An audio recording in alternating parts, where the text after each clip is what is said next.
ನಮಸ್ಕಾರ, ಕೇಳಿಸ್ತಾ ಇದೆಯಾ?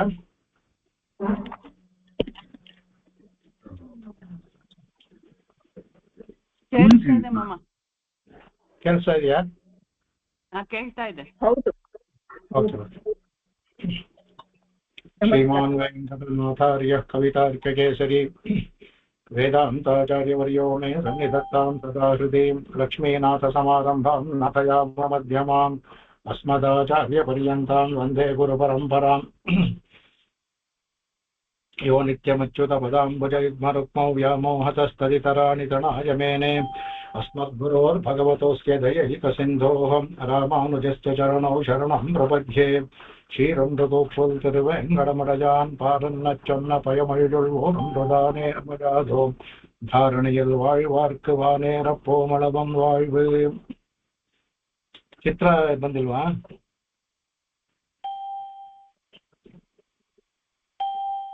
ನನಗೆ ಎಲ್ಲಿ ನಿಲ್ಲಿಸ್ತೆ ಅಂತ ನೋಡೋಣ ಅಂತ ನನಗೆ ನಾನು ವಿಡಿಯೋನೇ ಸಿಕ್ಲಿಲ್ಲ. ಅದು ಇದಕ್ಕೆ ಹೋಯ್ತು ಅಂತ ಅದಕ್ಕೆ ನನಗೆ ನಿರ್ಮಗ್ನ ಶ್ರುತಿ ಅದು ಪೂರ್ತಿ ಆಯ್ತು ಅನ್ಸುತ್ತೋ ಇಲ್ಲ ಬಾಕಿ ಇತ್ತು ಗೊತ್ತಿಲ್ಲ. ಆಯ್ತು ಅಂತ ಅನ್ಕೊಂಡಿದ್ದೇನೆ. ಅದರಿಂದ ಮುಂದಿನ 3ನೇ ಪಾಶುರ ಶ್ಲೋಕಕ್ಕೆ ಹೋಗೋಣ. ಅದಕ್ಕೆ ಆಗಿದೆ ಅನ್ಕೊಂಡಿದ್ದೀನಿ. ಅದು 2ನೇದು ಕೆಳಗೆ ಆಗಿದೆ ಅಲ್ವಾ? ಓಕೆ. ಸೊ ಅದರಲ್ಲಿ ಹೇಳಿದೆ ಡೋಲಾಯಮಾನಂ ಗೋವಿಂದಂ ಅಂತ 2ನೇದರಲ್ಲಿ. 3ನೇದರಲ್ಲಿ ಇದು ಕೂರ್ಮಾವತಾರ, ಇದು ಮಂಚಸ್ಥಂ ಮಧುಸೂದನಂ ಅಂದ್ಬಿಟ್ಟು ಅಂತದ್ದು. ಅದು ಅಂದರೆ ಅಲ್ಲಿ ಮೀನಾ ಇದರ ಮತ್ಸ್ಯಾವತಾರದಲ್ಲಿ ಭಗವಂತ ಡೋಲಾಯಮಾನವಾಗಿ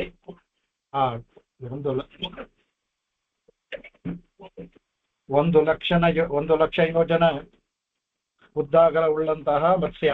ಸೊ ಅದು ಹೋಗುವಾಗಲೇ ಆ ನೀರೆಲ್ಲ ಇದಾಗುತ್ತೆ. ಸ್ವಾಮಿಗೆ ಭಗವಂತನಿಗೆ ಒಂದು ಡೋಲೋತ್ಸವ ಮಾಡಬೇಕು ಅಂತ ಆಸೆ ಆಗುತ್ತೆ. ಅದಕ್ಕೆ ಅವನಿಗೆ ಡೋಲೋತ್ಸವ ಮಾಡಕ್ಕೆ ಯಾರ ಕೈ ಸಾಧ್ಯ? ತನಗೆ ತಾನೇ ಮಾಡ್ಕೊಳ್ತಾನೆ ಅವನ ಆಸೆಯನ್ನು ತೀರಿಸೋದಕ್ಕೆ. ಅದು ಅವನು ಹೋಗೋದು ಡೋಲಯಮಾನವಾಗಿತ್ತು, ಅನುಭವಿಸಿದ್ರು ಅದನ್ನ. ಅದರಲ್ಲಿ ಈಗ 3ನೇದು ಅವ್ಯಾಸುರ್ ಭುವನ ತ್ರಯೀ ಮನಿಭೃತಂ ಕಂಡೂಯನ ನೈರದ್ಧೇಣ ನಿದ್ರಾಣಸ್ಯ ಪರಸ್ಯ ಕೂರ್ಮ ವಪುಷೋ ನಿಶ್ವಾಸ ವಾತೋರ್ಮಯ ಯದ್ವಿಕ್ಷೇಪಣ ಸಂಸ್ಕೃತೋ ದಧಿಪಯ ಪ್ರೇಂಕೋಳ ಪರಿಜಂಖಿಕ ನಿತ್ಯಾರೋಹಣ ನಿರ್ಭೃತೋ ವಿಹರತೆ ದೇಹ ಸಹೈವ ಶ್ರೇಯ ಅಂದ್ಬಿಟ್ಟು ಇಲ್ಲಿ ಈ ಕೆಲವು ಪದಗಳೆಲ್ಲ ನೋಡೋದಂದ್ರೆ ಇಲ್ಲಿ ಸ್ವಾಮಿ ಭಾಗವತದ ಹೇಳಿರುವಂತ ಶುಕ ಮಹರ್ಷಿಗಳು ಹೇಳುವಂತ ಕೆಲವು ಪದಗಳನ್ನೇ ತಗೊಂಡಿಲ್ಲಿ ಹಾಕಿದ್ದಾರೆ. ಅಂದ್ರೆ ಇದರಲ್ಲಿ ಆ ಭಾಗವತದ ಸಾರವನ್ನ ಇಲ್ಲಿ ಬಟ್ಟಿ ಇಳಿಸ್ಬೇಕು ಅಂತ ಸ್ವಾಮಿ ಅಭಿಪ್ರಾಯ. ಆ ಭಾಗವತದ ಅದೇ ಅಲ್ಲಿ ಬರುವಂತ ನೋಡೋಣ, ಅನುಭವಿಸೋಣ. ಆಮೇಲೆ ಇದು ತುಂಬಾ ದೊಡ್ಡದಾಗಿ ವಿಸ್ತಾರವಾಗಿದೆ. ಅಷ್ಟು ವಿಸ್ತಾರವಾಗಿ ಹೇಳಕ್ ಹೋದ ಸಾಧ್ಯವಿಲ್ಲ. ಕಥೆಯ ತರ ಹೇಳ್ಕೊಂಡ್ಬಿಟ್ಟು ಮುಖ್ಯವಾದ ಶ್ಲೋಕಗಳನ್ನು ಮಾತ್ರ ಹೇಳ್ಕೊಳ್ಳೋಣ. ತುಂಬಾ ಚೆನ್ನಾಗಿದೆ ಅದ್ರಲ್ಲಿ. ಇದರಲ್ಲಿ ಮೇಲೆ ಅಂತಂದ್ರೆ ಇಲ್ಲಿ ಅರ್ಥದಲ್ಲಿ ಅದಕ್ಕೆ ಕಡೆಗೆ ಭಗವಂತ ಏನಾಗುತ್ತೆ, ಆ ಕಥೆನಲ್ಲಿ ಇದೆಲ್ಲ ಬರುತ್ತೆ. ಅದರಿಂದ ಇಲ್ಲಿ ನಾವು ವಿಸ್ತಾರ ಹೇಳಲ್ಲ, ಅಲ್ಲಿ ಹೇಳುವಾಗ ವಿಸ್ತಾರ ಹೇಳ್ತೀನಿ. ಇವರೆಲ್ಲ ಇದನ್ನ ಕ್ಷೀರ ಸಾಗರವನ್ನ ಕಡೆಯಕ್ಕೆ ಶುರು ಮಾಡಬೇಕಾದ್ರೆ ಮಂದರ್ ಪರ್ವತ ತಂದು ಹಾಕ್ಬಿಟ್ಟು ಮಾಡ್ತಾರೆ. ಅವ್ರು ಯಾರು ಇದೇ ಬುದ್ಧಿನೇ ಉಪಯೋಗಿಸೋದಿಲ್ಲ. ತಂದ್ಬಿಟ್ಟು ವಾಸಿಗೆ ಕೇಳ್ತಾರೆ, ಅವನು ಒಪ್ಕೊಂತಾರೆ, ಬಂದು ತಿರುಗಿಸ್ತಾರೆ. ಅದೇ ನೀರಲ್ಲಿ ಹಾಗೆ ಕೆಳಗಡೆ ಬಿದ್ದೋಗ್ಬಿಡುತ್ತೆ. ಅಂದ್ರೆ ಒಂದು ಯಾವ್ದಾದ್ರು ಒಂದು ಕೆಲಸ ಮಾಡ್ಬೇಕಾದ್ರೆ ಅದಕ್ಕೆ ಮುಂದೆ ಏನು ಭಗವಂತ ಹೇಳ್ತಾನೆ, ಕ್ಷೀರ ಸಮುದ್ರವನ್ನು ಮಥನ ಮಾಡಿ ಆಗುತ್ತೆ ಅಂತ. ಆ ಮಥನ ಮಾಡಿ ಅಂದ್ರೆ ಮಥನ ಮಾಡಿ ಯಾವ ತರ ಮಾಡ್ಬೇಕು, ಹೇಗಾಗುತ್ತೆ. ನಾವು ಒಂದು ಮೊಸರನ್ನ ಕಡಿಬೇಕಾದ್ರೂ ಆ ಮಂಥಕ್ಕೆ ಒಂದು ಬಿಗಿ ಗಟ್ಟಿ ಇರಬೇಕದು, ಕೆಳಗಡೆ ಪಾತ್ರೆ ಇರಬೇಕು, ಆಗ್ತಾನೆ ಅದಾಗುತ್ತೆ. ಅದು ಆ ಪಾತ್ರೆ ಏನಿಗೆ ತಡ ಇಲ್ಲದೆ ಇದ್ರೆ, ಕೆಳಗಡೆ ಇಲ್ಲದೆ ಇದ್ರೆ ಕೆಳಗಡೆ ಬಿದ್ಬಿಡ್ತಾರೆ. ಅದು ಯೋಚನೆ ಮಾಡೋದಿಲ್ಲ. ಪರ್ವತನ ತರ್ತಾರೆ, ತಂದು ಹಾಕ್ತಾರೆ, ಕಡಿಯಕ್ಕೆ ಹೋಗಿ ಎಲ್ಲಿ ಕಡಿಯೋದು, ಹಾಕಿದ ತಕ್ಷಣ ಕೆಳಗಡೆ ಹೊರಟೋಗ್ಬಿಡುತ್ತೆ ಅವ್ರಿಗೆ. ಮತ್ತೆ ಭಗವಂತ ಹೋಗ್ತಾರೆ. ಆಗ ಭಗವಂತ ನೀವು ಕಡೀರಿ ಇಟ್ಬಿಟ್ಟು ತಾನು ಕೂರ್ಮಾವತಾರ ಮಾಡಿ ತನ್ನ ಇದನ್ನ ಕಡೆಗೆ ಅದ್ರ ತುಂಬಾ ಚೆನ್ನಾಗಿ ಬರುತ್ತೆ. ಅದಕ್ಕೆ ಅದು ತೆಗೆದಿಡಕ್ಕೂ ಅವ್ರಿಗೆ ಸಾಧ್ಯವಿಲ್ಲ. ಕೆಳಗಡೆ ಮುಳುಗ್ಬಿಟ್ಟಿದೆಯಲ್ಲ ಭಗವಂತ ಕೂರ್ಮ ತೆಗೆದು ಮೇಲೆ ಇಡಬೇಕಲ್ಲ, ಅದಕ್ಕೂ ಅವ್ರ ಕೈಲಿ ಆಗ್ತಾ ಇಲ್ಲ, ಸಾಧ್ಯವಾಗಿಲ್ಲ. ಎಲ್ಲವೂ ಈ ಕೂರ್ಮಾವತಾರದಲ್ಲಿ A to Z ಅಂತಾರೆ. ಪ್ರತಿಯೊಂದು ಭಗವಂತನೇ ಅದ್ಭುತವಾಗಿ ಭಾಗವತದಲ್ಲಿ ಹೇಳಿ ಪ್ರತಿಯೊಂದನ್ನು ಅವನೇ ಮಾಡ್ತಾನೆ. ಕಡೆಗೆ ಅಮೃತ ಹಂಚೋವರೆಗೂ ಪ್ರತಿಯೊಂದು ಭಗವಂತನೇ ಮಾಡ್ತಾನೆ. ಇವರೆಲ್ಲ ಒಂದು ನಮ್ಮ ಮಾತ್ರಕ್ಕೆ ಒಂದು ಮೇಲೆ ಒಂದು ನೋಟಕ್ಕಷ್ಟೇ. ಇದು ಕಡೆಗೆ ಕೂರ್ಮವೇ ಆ ತನ್ನ ಒಂದು ಇದರಿಂದ ತೆಗೆದು ತಾನೇ ಮೇಲೆ ಇಟ್ಕೊಳ್ಳುತ್ತೆ ಪರ್ವತವನ್ನ, ಕೂರ್ಮವೇ ತಾನೇ ಮೇಲೆ ಇಟ್ಕೊಳ್ತಾನೆ. ಆಮೇಲೆ ಇವರು ಅದ್ರ ಮೇಲೆ ನಿಂತುಕೊಂಡು ಹೇಳ್ತಾ ಇದ್ರಲ್ಲಿ 33 ಲಕ್ಷ ಇದೆ, 33 ಕೋಟಿ ದೇವತೆಗಳು ಭಾಗವತದಲ್ಲಿ ಬರುತ್ತೆ. ಅವ್ರಿಗೆಲ್ಲ ನಿಂತ್ಕೊಂಡು ಅದ್ರ ಮೇಲೆ ನಿಲ್ಬೇಕು ಅಂದ್ರೆ ಇನ್ ಎಷ್ಟು ಅವರು, ಅದು ಸಹ 1 ಲಕ್ಷ ಯೋಜನ ಅಂತ ಹೇಳ್ತಾರೆ ಅದರಲ್ಲಿ. ಅಷ್ಟು ದೊಡ್ಡ ಕೂರ್ಮ, ಅದ್ರ ಮೇಲೆ ಆ ಮಂದಾರ ಪರ್ವತ, ಅದ್ರ ಮೇಲೆ ಇವರು 33 ಕೋಟಿಗಳು, ಲೆಕ್ಕವಿಲ್ಲದಷ್ಟು ರಾಕ್ಷಸರು. ಅದನ್ನ ಇವ್ರು ಕಡಿತಾರೆ. ಇವ್ರು ಕಡಿಯುವಾಗ ಇವರು ತುಳಿತಾ ಎಲ್ಲವೂ ಸಹ ತಡ್ಕೋಬೇಕಲ್ಲ. ಅದು ಯಾವ ತರ ಇತ್ತು ಅಂತಂದ್ರೆ, ಭಗವಂತನಿಗೆ ನಮ್ಗೆ ಬೆನ್ಗಿನ್ನು ನವೆ ಆಯ್ತು ಅಂತಂದ್ರೆ ಒಂದು ಸುಮ್ಮನೆ ಕೆರ್ಕೊಳ್ತೀವಲ್ಲ, ಆ ತರ ಆಯ್ತಂತೆ.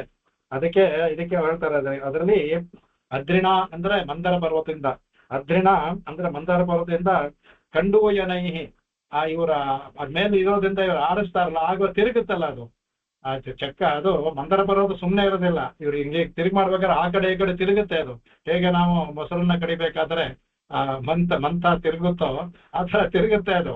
ಅದೇನಾಗುತ್ತಂತೆ ಅವನಿಗೆ, ಅದು ಇದನ್ನ ಹೇಳ್ತಾ ಇದು ಅನಿಭೃತಂ, ಅದು ಅನಿಭೃತಂ ಕಂಡೂಯನೈಹಿ. ಇವನ್ಗೆ ಭಗವಂತನಿಗೆ ಒಂದು ನವೆ ಉಂಟಾಯ್ತಂತೆ. ಅದು ಇವರು ಕಡಿಯೋದು ಹಿತವಾಗಿತ್ತಂತೆ ಭಗವಂತನಿಗೆ. ಆಹಾ ಎಷ್ಟು ಇದು ಅಂತ. ಇದು ಹಿಂದಿನ ಕಾಲದವರು ಈ ವಯಸ್ಸಲ್ಲ ಇದ್ದ ಅಂದ್ರೆ ಸ್ವಲ್ಪ ಬೆನ್ಕೆರೆಯನ್ನವ್ರು ನಮ್ಗೆ ಅವರಿಗೆ ಕೈ ಎಟ್ತಿರವಲ್ಲ, ಇಲ್ಲ ಅಂದ್ರೆ ರಾತ್ರಿ ತುಂಬಾ ನೋವು ಇದ್ದ ಕಾಲ್ ತುಳಿ ಏನವರು. ನಮಗೆಲ್ಲ ಇದು ನಮ್ಮ ತಾಯಿಯೆಲ್ಲ ಬಯೋರು, ಹಿರಿಯರಿಗೆಲ್ಲ ಮಾಡಬಾರ್ದು ಅಂತ ಅವ್ರು ಹೇಳೋರು. ಯಾಕಂದ್ರೆ ಅವ್ರಿಗೆ ಹಿತವಾಗಿರೋದು. ಮಕ್ಕಳ ಹತ್ರ, ದೊಡ್ಡವ್ರ ಹತ್ರ ಆಗಲ್ಲ, ಭಾರ ಆಗುತ್ತೆ. ಚಿಕ್ಕ ಮಕ್ಳ ಹತ್ರ ಕರೆಕ್ಟ್ ಆಗಿರುತ್ತೆ. ಕಾಲ್ ತುಳಿ ಏನವ್ರು ಮೊಮ್ಮಕ್ಳ ಹತ್ರ ಕರೆದು ತಾತಂತಿದ್ದ ಅಂದ್ರೆ ಆ ತರ ಅದು ಹಿತವಾಗಿರುತ್ತೆ ಅವ್ರಿಗೆ ಅಂತ. ಆ ತರ ಅದಕ್ಕೆ ಇದು ನಿದ್ರಾಣಸ್ಯ ಕೂರ್ಮ ವಪುಷಃ. ಕಡೆಗೆ ಇವನು ಇಲ್ಲಿ ನಿದ್ರಾಣಸ್ಯ ಅನ್ನೋ 2 ತರ ಅರ್ಥ ಮಾಡಿದ್ದಾರೆ. ನಿದ್ರಾಣ ಅನ್ನುವಾಗ ಮೇಲಿನ ಅರ್ಥ ಇಲ್ಲಿ ಸ್ವಾಮಿ ದೇಶಿಕನು ನಿದ್ದೆ ಮಾಡ್ತಿರುವ ಅನ್ನೋ ಅರ್ಥದಲ್ಲೇ ಮಾಡಿದ್ದಾರೆ. ಒಬ್ಬ ವ್ಯಾಖ್ಯಾನ ನಿದ್ರಾಣ ಅನ್ನುವಾಗ ಅದರಲ್ಲಿ ಮಲಗಿರೋದು ನಿದ್ದೆ ಮಾಡ್ಬೇಕು ಅಂತಿಲ್ಲ. ಶಯನ ಮಲಗಿರೋದು ನಿದ್ದೆ ಮಾಡ್ಬೇಕು ಅಂತಿಲ್ಲ. ನಾವು ಸುಮ್ಮನೆ ಮಲ್ಕೊಂಡು ನೋಡ್ತಾ ಇರ್ತೀವಲ್ಲ, ಹಾಗೆ ಅದು ಅದರಿಂದ ಅದಕ್ಕೂ ನಿದ್ರಾಣ ಅಂತ ಆಗುತ್ತೆ. ಎಚ್ಚರವಾಗಿ ಇರ್ತಾರೆ, ಆದ್ರೆ ಸುಮ್ಮನೆ ಮಲಗಿರ್ತಾರೆ, ಆ ತರ ಅಂತ.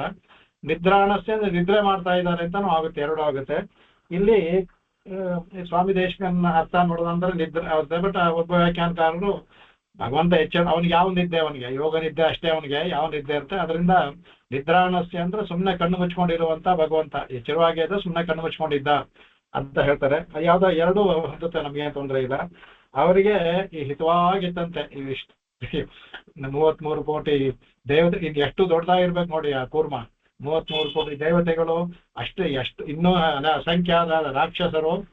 ಅದು ತುಡಿತ ಇದರಲ್ಲಿ ಬರುತ್ತೆ, ಭಾಗವತದಲ್ಲಿ ಬರುತ್ತೆ. ಅದರಲ್ಲಿ ಅದ್ಭುತವಾಗಿ ಅದು ಒಬ್ರಿಗೊಬ್ರಿಗೆ ದ್ವೇಷ ಅಲ್ವಾ ಅವರಿಗೆ. ಅದರಿಂದ ಇವರು ರಾಕ್ಷಸರು ದೇವತೆಗಳನ್ನ ನೋಡುವಾಗ ದ್ವೇಷ ಬರುತ್ತೆ. ಆ ದ್ವೇಷದಿಂದ ಇನ್ನೂ ಕಾಲ್ನ ಧಮ್ಮಸ್ ಮಾಡಿ ಎಳಿತಾರಂತೆ.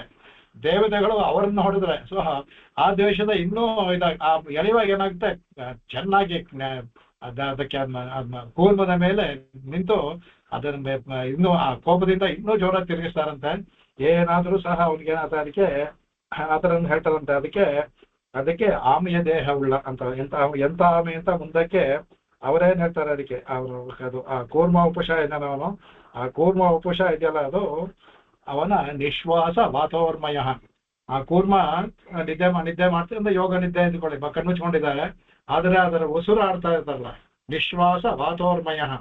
ಆ ನಿಶ್ವಾಸ ಯಾವ ತರ ಇತ್ತು ಅಂದ್ರೆ, ಇವರೆಲ್ಲ ಇಷ್ಟು 33 ಕೋಟಿ ದೇವತೆಗಳು ಅದನ್ನ ತಿರುಗಿಸ್ಬೇಕಾದ್ರೆ ಉಂಟಾಗುವ ಕ್ಷೋಭೆ ಇದೆಯಲ್ಲ ಸಮುದ್ರದಲ್ಲಿ, ಆ ಕ್ಷೋಭೆ ಯಾವ ಲೆಕ್ಕೂ ಇಲ್ವಂತೆ. ಈ ಕೂರ್ಮದ ನಿಶ್ವಾಸದಿಂದ ಬರುವಂತಹ ಕ್ಷೋಭೆ ಇದೆಯಲ್ಲ, ಅದು ಇದನ್ನೆಲ್ಲ ಇದು ಲೆಕ್ಕನೇ ಇಲ್ಲ, ಇದು ಒಳಗಡೆ ಸೇರಿಸ್ಕೊಂಡದಂತೆ. ಆ ಕೂರ್ಮದಿಂದ ಬರುವ ನಿಶ್ವಾಸವಾದಂತಹ ಉಂಟಾಗುವಂತಹ ಕ್ಷೋಭೆ ಸಮುದ್ರಕ್ಕೆ ಅಲೆಗಳು ಹೇಳುತ್ತಲ್ಲ, ಇವರು ಮಾಡುವ ಅಲೆಗಳು ಅದಕ್ಕೆ ಲೆಕ್ಕನೇ ಇಲ್ಲ ಅಂದ್ಬಿಟ್ಟು ಅಂತ ಅದು ಭಾಗವತ ಎಲ್ಲ ಹೇಳ್ತಾರೆ. ಆ ನಿಶ್ವಾಸದ, ಅದಕ್ಕೆ ನಿಶ್ವಾಸ ವಾತೋರ್ಮಯ ಅದನ್ನ ಹೇಳ್ತಾರೆ. ಇದರಲ್ಲಿ ಅದ್ಭುತವಾದ ಪದವನ್ನು ಹಾಕಿದ್ದಾರೆ. ಇದರಲ್ಲಿ ಯದ್ವಿಕ್ಷೇಪಣ ಸಂಸ್ಕೃತೋ ದಧಿಪಯ ಟ್ರೇಂಕೋಳ ಪರ್ಯಂಕಿಕ ನಿತ್ಯಾರೋಹಣ ನಿರ್ವೃತ. ಇದೊಂದೇ ಸಮಸ್ತ ಪದ, ನಾವು ಬಿಡಿಸ್ಕೊಂಡು ವ್ಯಾಖ್ಯಾನ ಮಾಡೋಣ. ಅದಕ್ಕೆ ಇದು ಯದ್ವಿಕ್ಷೇಪಣ ಅಂದ್ರೆ ಇವರು ಮಂಥನ ಮಾಡೋದ್ರಿಂದ ವಿಕ್ಷೇಪ ಅಲೆಗಳೆಲ್ಲ ಹೇಳುತ್ತಲ್ಲ, ಆ ಎಲೆಗಳೆಲ್ಲ ಅಸಂಸ್ಕೃತವಾದದ್ದು. ಅಂದ್ರೆ ಕ್ಷೀರ ಸಾಗರಕ್ಕೆ ಅಸಂಸ್ಕೃತವಾದ, ಅದಕ್ಕೆ ಯಾವ ಇವ್ರು ಮಾಡಿ ಇವ್ರು ಸುಮ್ಮನೆ ಕಾಲು ತುಳಿತಾರೆ ಮಾಡ್ತಾರೆ, ಇವರಲ್ಲಿ ಅವ್ರ ಮೇಲೆ ದ್ವೇಷ, ಇವರು ಇದನ್ನು ಮಾಡೋದ್ರಿಂದ ಅದರಿಂದ ಹೇಳುವಂತ ಅಲೆಗಳು ಅಸಂಸ್ಕೃತವಾದದ್ದಂತೆ. ಮತ್ತೆ ಈಗ ಭಗವಂತ ಏನಂದ ಅಂದ್ರೆ ಕ್ಷೀರಸಾಗರ ಅವಂದೇ, ತನ್ನ ಮಾವನ ಮನೆ ಅದು, ಅದಕ್ಕೆ ಅಸಂಸ್ಕೃತವಾಗಬಹುದು ಅಂತ ಭಗವಂತ ನಿಶ್ವಾಸ ಇರ್ತಲ್ಲ, ಅದು ವೇದ. ವೇದ ಮುಂದೆ ಬರುತ್ತೆ, ಭಗವಂತ ನಿಶ್ವಾಸಿತೋ ವೇದ, ವೇದ ಋಗ್ವೇದ ಅಂತ ಬರುತ್ತೆ. ಈಗ ಭಗವಂತ ನಿಶ್ವಾಸವೇ ಋಗ್ಯಜು ಸಾಮವೇದ ಅಂತ ಶ್ರುತಿನಲ್ಲೇ ಬರುತ್ತೆ, ಅವನ ಉಸಿರೇ ವೇದಗಳು ಅಂತ. ಈ ಕೂರ್ಮ ಏನಾಗುತ್ತಂತೆ, ಆ ಉಸಿರಾಟ ಆಗುತ್ತೆ ಇರುವಾಗ ಅದು ಏನಾಯ್ತಂತೆ, ಅದು ದಧಿಪಯ ಸಂಸ್ಕೃತ. ಆ ದಧಿಪಯ ಅಂತ ಕ್ಷೀರಸಾಗರ ಸಂಸ್ಕೃತವಾಯಿತು. ಅಸಂಸ್ಕೃತವಾದ ಇವರ ಕಾಲು ತುಳಿತ, ಇವರು ಮಾಡುವಂತ ಕ್ಷೋಭೆಯಿಂದ ಉಂಟಾದ ಅಲೆಗಳು ಇದೆಯಲ್ಲ, ಆ ಅಲೆಗಳು ಕೂರ್ಮದಿಂದ ಬರುವಂತಹ ನಿಶ್ವಾಸದಿಂದ ಉಂಟಾಗುವಂತಹ ವೇದದಿಂದ ಕೂಡಿದ, ವೇದಮಯವಾದ ಅದರಿಂದ ಕೂಡದಿಂದ ಅದು ಸಂಸ್ಕೃತವಾಯಿತು.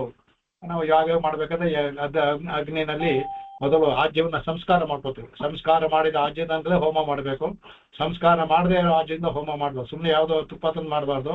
ಅದಕ್ಕೆ ಆಜ್ಯ ಸಂಸ್ಕಾರ ಅಂತ ಒಂದು ಕ್ರಿಯೆ ವಿಧಿ ಇದೆ, ಆ ಕ್ರಿಯೆ ಮಾಡಿಯೇ ಮಾಡಬೇಕು. ಆ ಥರ ಇಲ್ಲಿ ಈ ಸಮುದ್ರಕ್ಕೆ ಭಗವಂತನ ನಿಶ್ವಾಸ ಸಂಸ್ಕೃತವಾಯ್ತಂತೆ, ಅದಕ್ಕೆ ದಧಿಪಯ ಸಂಸ್ಕೃತ. ಕಡೆಗೆ ಏನಾಯ್ತಂತ ಇದರಿಂದ ಪ್ರೇಂಖೋಳ ಪರ್ಯಂಕಿಕ, ಕಡೆಗೆ ಅವಾಗೇನಾಯ್ತಂತ ಅದಕ್ಕೆ ಪ್ರೇಂಕ ಅಂತ ಅಂದ್ರೆ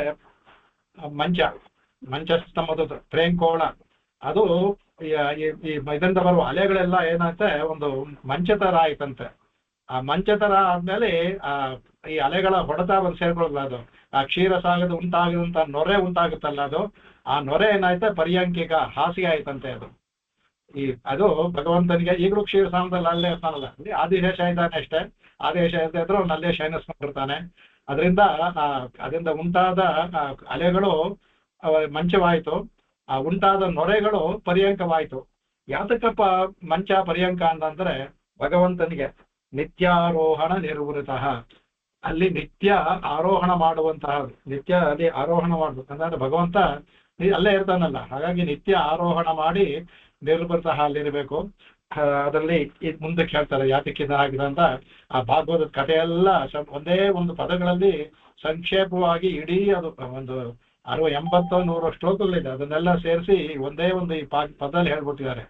ನಿತ್ಯಾರೋಹಣ ಯಾಕೆ ಅಂತಂದ್ರೆ ಇಲ್ಲಿ ಲಕ್ಷ್ಮಿ ಬರ್ತಾಳಲ್ಲ, ಅಲ್ಲಿ ಉದ್ಭವ ಆಗ್ತಾಳಲ್ಲ, ಬಂದು ಮದುವೆ ಆಗ್ತಾನಲ್ಲ ಇವನಲ್ಲಿ, ತಾನೇ ಬಂದು ಅವಳು ವರ ಹಾಕ್ಬಿಡ್ತಾಳೆ. ಕೇಳ್ತಾಳೆ, ನನಗೆ ಅವನು ನನ್ನನ್ನ ಬೇರೆಯವರೆಲ್ಲ ಆಸೆ ಪಡ್ತಾರೆ, ಆದ್ರೆ ಇವನೇನೂ ಇಲ್ಲ, ಕಡೆಗೆ ನಾನೇ ಹೋಗಿ ವರಿಸ್ತೀನಿ. ಆ ಕಾಲದಲ್ಲೇ ನೋಡಿ, ತಾನೇ ಹೋಗಿ ಅವನ ಕತ್ತಿಗೆ ಮಾಲೆ ಹಾಕ್ಬಿಡ್ತಾಳೆ. ಸ್ವಯಂವರ ಇದು ಅಂದ್ಬಿಟ್ಟು, ಸ್ವಯಂವರದಲ್ಲಿ ಯಾವಾಗಲೂ ಸ್ತ್ರೀಗೆ ಅಧಿಕಾರ, ಹಾಗಾಗಿ ತಾನೇ ಹೋಗಿ ವರ ಹಾಕ್ತಾಳೆ. ಈಗ ನಿತ್ಯ ಅವನು ಮದುವೆ ಆಗಿದಾನಲ್ಲ, ಅವ್ರಿಗೆ ವಿಶ್ರಮಕ್ಕೆ ಮಂಚ ಮತ್ತೆ ಹಾಸಿಗೆ ಬೇಕಲ್ಲ, ಅಲ್ಲಿ ನಿತ್ಯ ಆರೋಹಣ. ಇವತ್ತಿಗೂ ಸಹ ಭಗವಂತ ತಾಯಿಯವರು ನಿತ್ಯ ಅಲ್ಲಿ ಆರೋಹಣ ಮಾಡ್ಕೊಂಡಿದ್ದಾರೆ ಅನ್ನೋ ಅರ್ಥದಲ್ಲಿ ಹೇಳ್ತಾರೆ. ನಿತ್ಯ ಆರೋಹಣ ಮಾಡ್ಕೊಳ್ಬೇಕು. ಅದಕ್ಕೆ ಅದರಲ್ಲಿ ಅದರಿಂದ ಅದರಿಂದ ಯಾರು ದೇವ, ಅದಕ್ಕೆ ಅವನು ದೇವ ಯಾರು, ಇವನು ಕ್ರೀಡಾ ನಟು. ಇದು 2ನೇ ಅಂಕ. ಇದು 1ನೇ ಅಂಕ ಮತ್ಸ್ಯ, ಅದಕ್ಕೆ ತೆರೆ ಹಾಕ್ಬಿಟ್ರು. ಈಗ ಹೇಗೆ ನಾಟಗಳಲ್ಲಿ ಒಂದೊಂದು ಆಗುವಾಗ ತೆರೆ ಹಾಕಿ ಬೇರೆ ಮುಂದಿನ ಕಥೆ ಶುರು ಮಾಡ್ತಾರೋ ಹಾಗೆ ಇದು 2ನೇ ಅಂಕ. ಇದು ಈಗ 2ನೇ ತೆರೆ ತೆಗೆದಿದ್ದಾರೆ, 2ನೇ ತೆರೆ ಆಗ್ತಿದೆ. ಆಗ ಇವನು ದೇವ ಅಂದ್ರೆ ಹೇಳ್ದಲ್ಲ, ಈ ಶ್ಲೋಕದಲ್ಲಿ ಎಲ್ಲ ಎಲ್ಲ ಇದರಲ್ಲೂ ದೇವ ಅಂದ್ರೆ ಕ್ರೀಡಾಪಟು ಅಂತಾನೆ. ಕ್ರೀಡಾ ನಟ ಅಂದ್ರೆ ಕ್ರೀಡೆಯನ್ನು ಆಡುತ್ತಿರುವಂತ, ಒಂದು ನಾಟಕವನ್ನು ಮಾಡ್ತಿರುವಂತ ಒಬ್ಬ ನಟ ಇವನು ಕ್ರೀಡಾ ನಟ. ಇಲ್ಲಿ ಅವನಿಗೆ ಇದೇ ಒಂದು ಕ್ರೀಡೆ. ಆ ಕ್ರೀಡಾ ನಟನಾದ ದೇವ ಇದ್ದಾನಲ್ಲ ಅವನು ಶ್ರಿಯಾ ಸಹ ಏವ. ಶ್ರಿಯಾ ಸಹ ಇಲ್ಲಿ ಸ್ವಾಮಿ ಒಂದು ಏವ ಪದವನ್ನು ಹಾಕಿದ್ರು, ಅದು ಸಹ ಭಾಗವತದಲ್ಲಿ ವಿವರಣೆ ಮಾಡ್ತಾರೆ. ಯಾಕೆಂದ್ರೆ ಶ್ರಿಯಾಸಹ ಅಂತ ಹೇಳಿದ್ರೆ ಸಾಕಾಗಿತ್ತಲ್ಲ, ತಾಯಿ ಒಂದಿಗೆ ಅಂದ್ರೆ ಸಾಗಿತ್ತು. ಶ್ರಿಯಾಸಹ ಏವ, ಏವ ಅನ್ಬೇಕಾದಂದ್ರೆ ಅಲ್ಲಿ ಹೇಳ್ತಾರೆ, ಇಲ್ಲಿ ತಾಯಿಗೂ ಭಗವಂತನಿಗೂ ಯಾವಾಗ್ಲೂ ಸಹ ಅವರ ಸಂಬಂಧ ಅಗಲಿಗಿಲ್ಲೇನ್ ಇರೆಯುಮೆಂದು ಅಂತ ಹೇಳ್ತಾರೆ. ಅದಕ್ಕೆ ಒಂದು ಕ್ಷಣವೂ ಬಿಟ್ಟಿಲ್ಲರಾಗದಂತಹದ್ದು ಆ ಏವ ಪದ ಅದನ್ನ ಸೂಚಿಸುತ್ತೆ ಅಂತ ವ್ಯಾಖ್ಯಾನ ತಗೊಂಡ್ರೆ. ಆ ಏವ ಪದ ಅದನ್ನ ಸೂಚಿಸುತ್ತೆ. ಅದು ಆ ಶ್ರಿಯಾಸ ಅಂದ್ರೆ ಲಕ್ಷ್ಮೀ ಸಹತನಾಗಿ ಇವನು ಕ್ರೀಡಾ ಆದ್ರಿಂದ ವಿಹಾರತೆ. ಇವನು ಇದು ಒಂದು ಈ ಕೂರ್ಮ ಇದರಲ್ಲೂ ಸಹ ಇದು ಒಂದು ವಿಹಾರ, ಅವನಿಗೆ ವಿಹಾರತೆ. ಇದೇನಪ್ಪ ಕ್ರೀಡೆನ ಅವನು ಕೂರ್ಮನಾಗಿದ್ದಾನೆ, ಹೇಗೆ ಅವನು ಬೆಳ್ತಾನೆ ಅನ್ನೋದು ಆ ಭಾಗವತನ್ನು ಓದಿದ್ರೆ ಮಾತ್ರ ಗೊತ್ತಾಗುತ್ತೆ. ಅವನು ಕೂರ್ಮನಾಗಿಯೂ ಇರಬಲ್ಲ, ಮತ್ತೆ ಏನೇನ್ ಮಾಡ್ತಾನೆ ಅಂತ ಕಥೆಯಲ್ಲಿ ಅದ್ಭುತವಾಗಿ ಹೇಳಿ ತೋರಿಸುತ್ತೆ ಏನೇನ್ ಮಾಡಿದ ಭಗವಂತ. ಅದಕ್ಕೆ ಯಾರು ವಿಹರತೆ ಅಂದ್ರೆ ಯಾರು ವಿಹರಿಸುತ್ತಾನೆಯೋ ಅಂತಹ ಅವನು ಅದು ನಿಶ್ವಾಸ ವಾತೋರ್ಮಯ ಅಂತ ಇನ್ನೊಂದ್ಸಲ ಹೇಳ್ತೀವಿ. ಅದು ಅದರಿಂದ ಅವನ ನಿಟ್ಟುಸಿರಿನ ಅಲೆಗಳು ಅಂದ್ರೆ ವೇದತ್ರಯಿ ಅದಲ್ಲಿ ಅದಕ್ಕೆ ಹೇಳ್ತಾರೆ ಅಲ್ಲಿ ಇಲ್ಲಿ ಭುವನತ್ರಯಿ ಅಂತ ಹೇಳಿದ್ರು. ಇದಕ್ಕೆ ಭುವನತ್ರಯಿ ಅಂದ್ಬಿಟ್ಟು ಹೇಳ್ತಾರೆ. ಅದಕ್ಕೆ ಅದರಿಂದ ಅಂದ್ರೆ ಅವ್ಯಾಸು ಅಂತ ಭುವನತ್ರಯಿನ ಶುರು ಮಾಡ್ತಾರಲ್ಲ. ಯಾಕೆ ಭುವನತ್ರಯಿ ತ್ರಯಿಯಿಂದ ಅಂದ್ರೆ ಸಾಧಾರಣವಾಗಿ ನಿರುಕ್ತಿ ಎಲ್ಲದರಲ್ಲೂ ನಿರುಕ್ತದೆಲ್ಲ ತ್ರಯಿ ಅಂತ ಹೇಳ್ಬಿಟ್ರೆ ಎರಡರ್ಥ. ಒಂದು 3 ವೇದಕ್ಕೆ ತ್ರಯಿ ಅಂದ್ರೆ ವೇದ, ಇನ್ನೊಂದು ತ್ರಯಿ ಅಂದ್ರೆ 3 ಲೋಕ. ಏನ್ ಹೇಳ್ದ ಈ ಬೇರೆ ಯಾವ್ದಾದ್ರು ವಸ್ತು 3 ಅಂತ ಹೇಳ್ದೆ ಇದು ಅಂದ್ರೆ ಬರೀ ತ್ರಯಿ ಅಂದ್ರೆ ಅದಕ್ಕೆ ವೇದತ್ರಯಿ ಇಲ್ಲ ಭುವನತ್ರಯಿ. ಇಲ್ಲಿ ಸ್ವಾಮಿ ನೇರವಾಗಿ ಭುವನತ್ರಯಿ ಅಂತ ಹೇಳಿದ್ದಾರೆ. ಯಾಕೆಂದ್ರೆ ವೇದತ್ರಯಿ ಹಿಂದಿನ ಇದ್ರಲ್ಲಿ ಕಾಪಾಡ್ಬಿಟ್ಟ ಭಗವಂತ.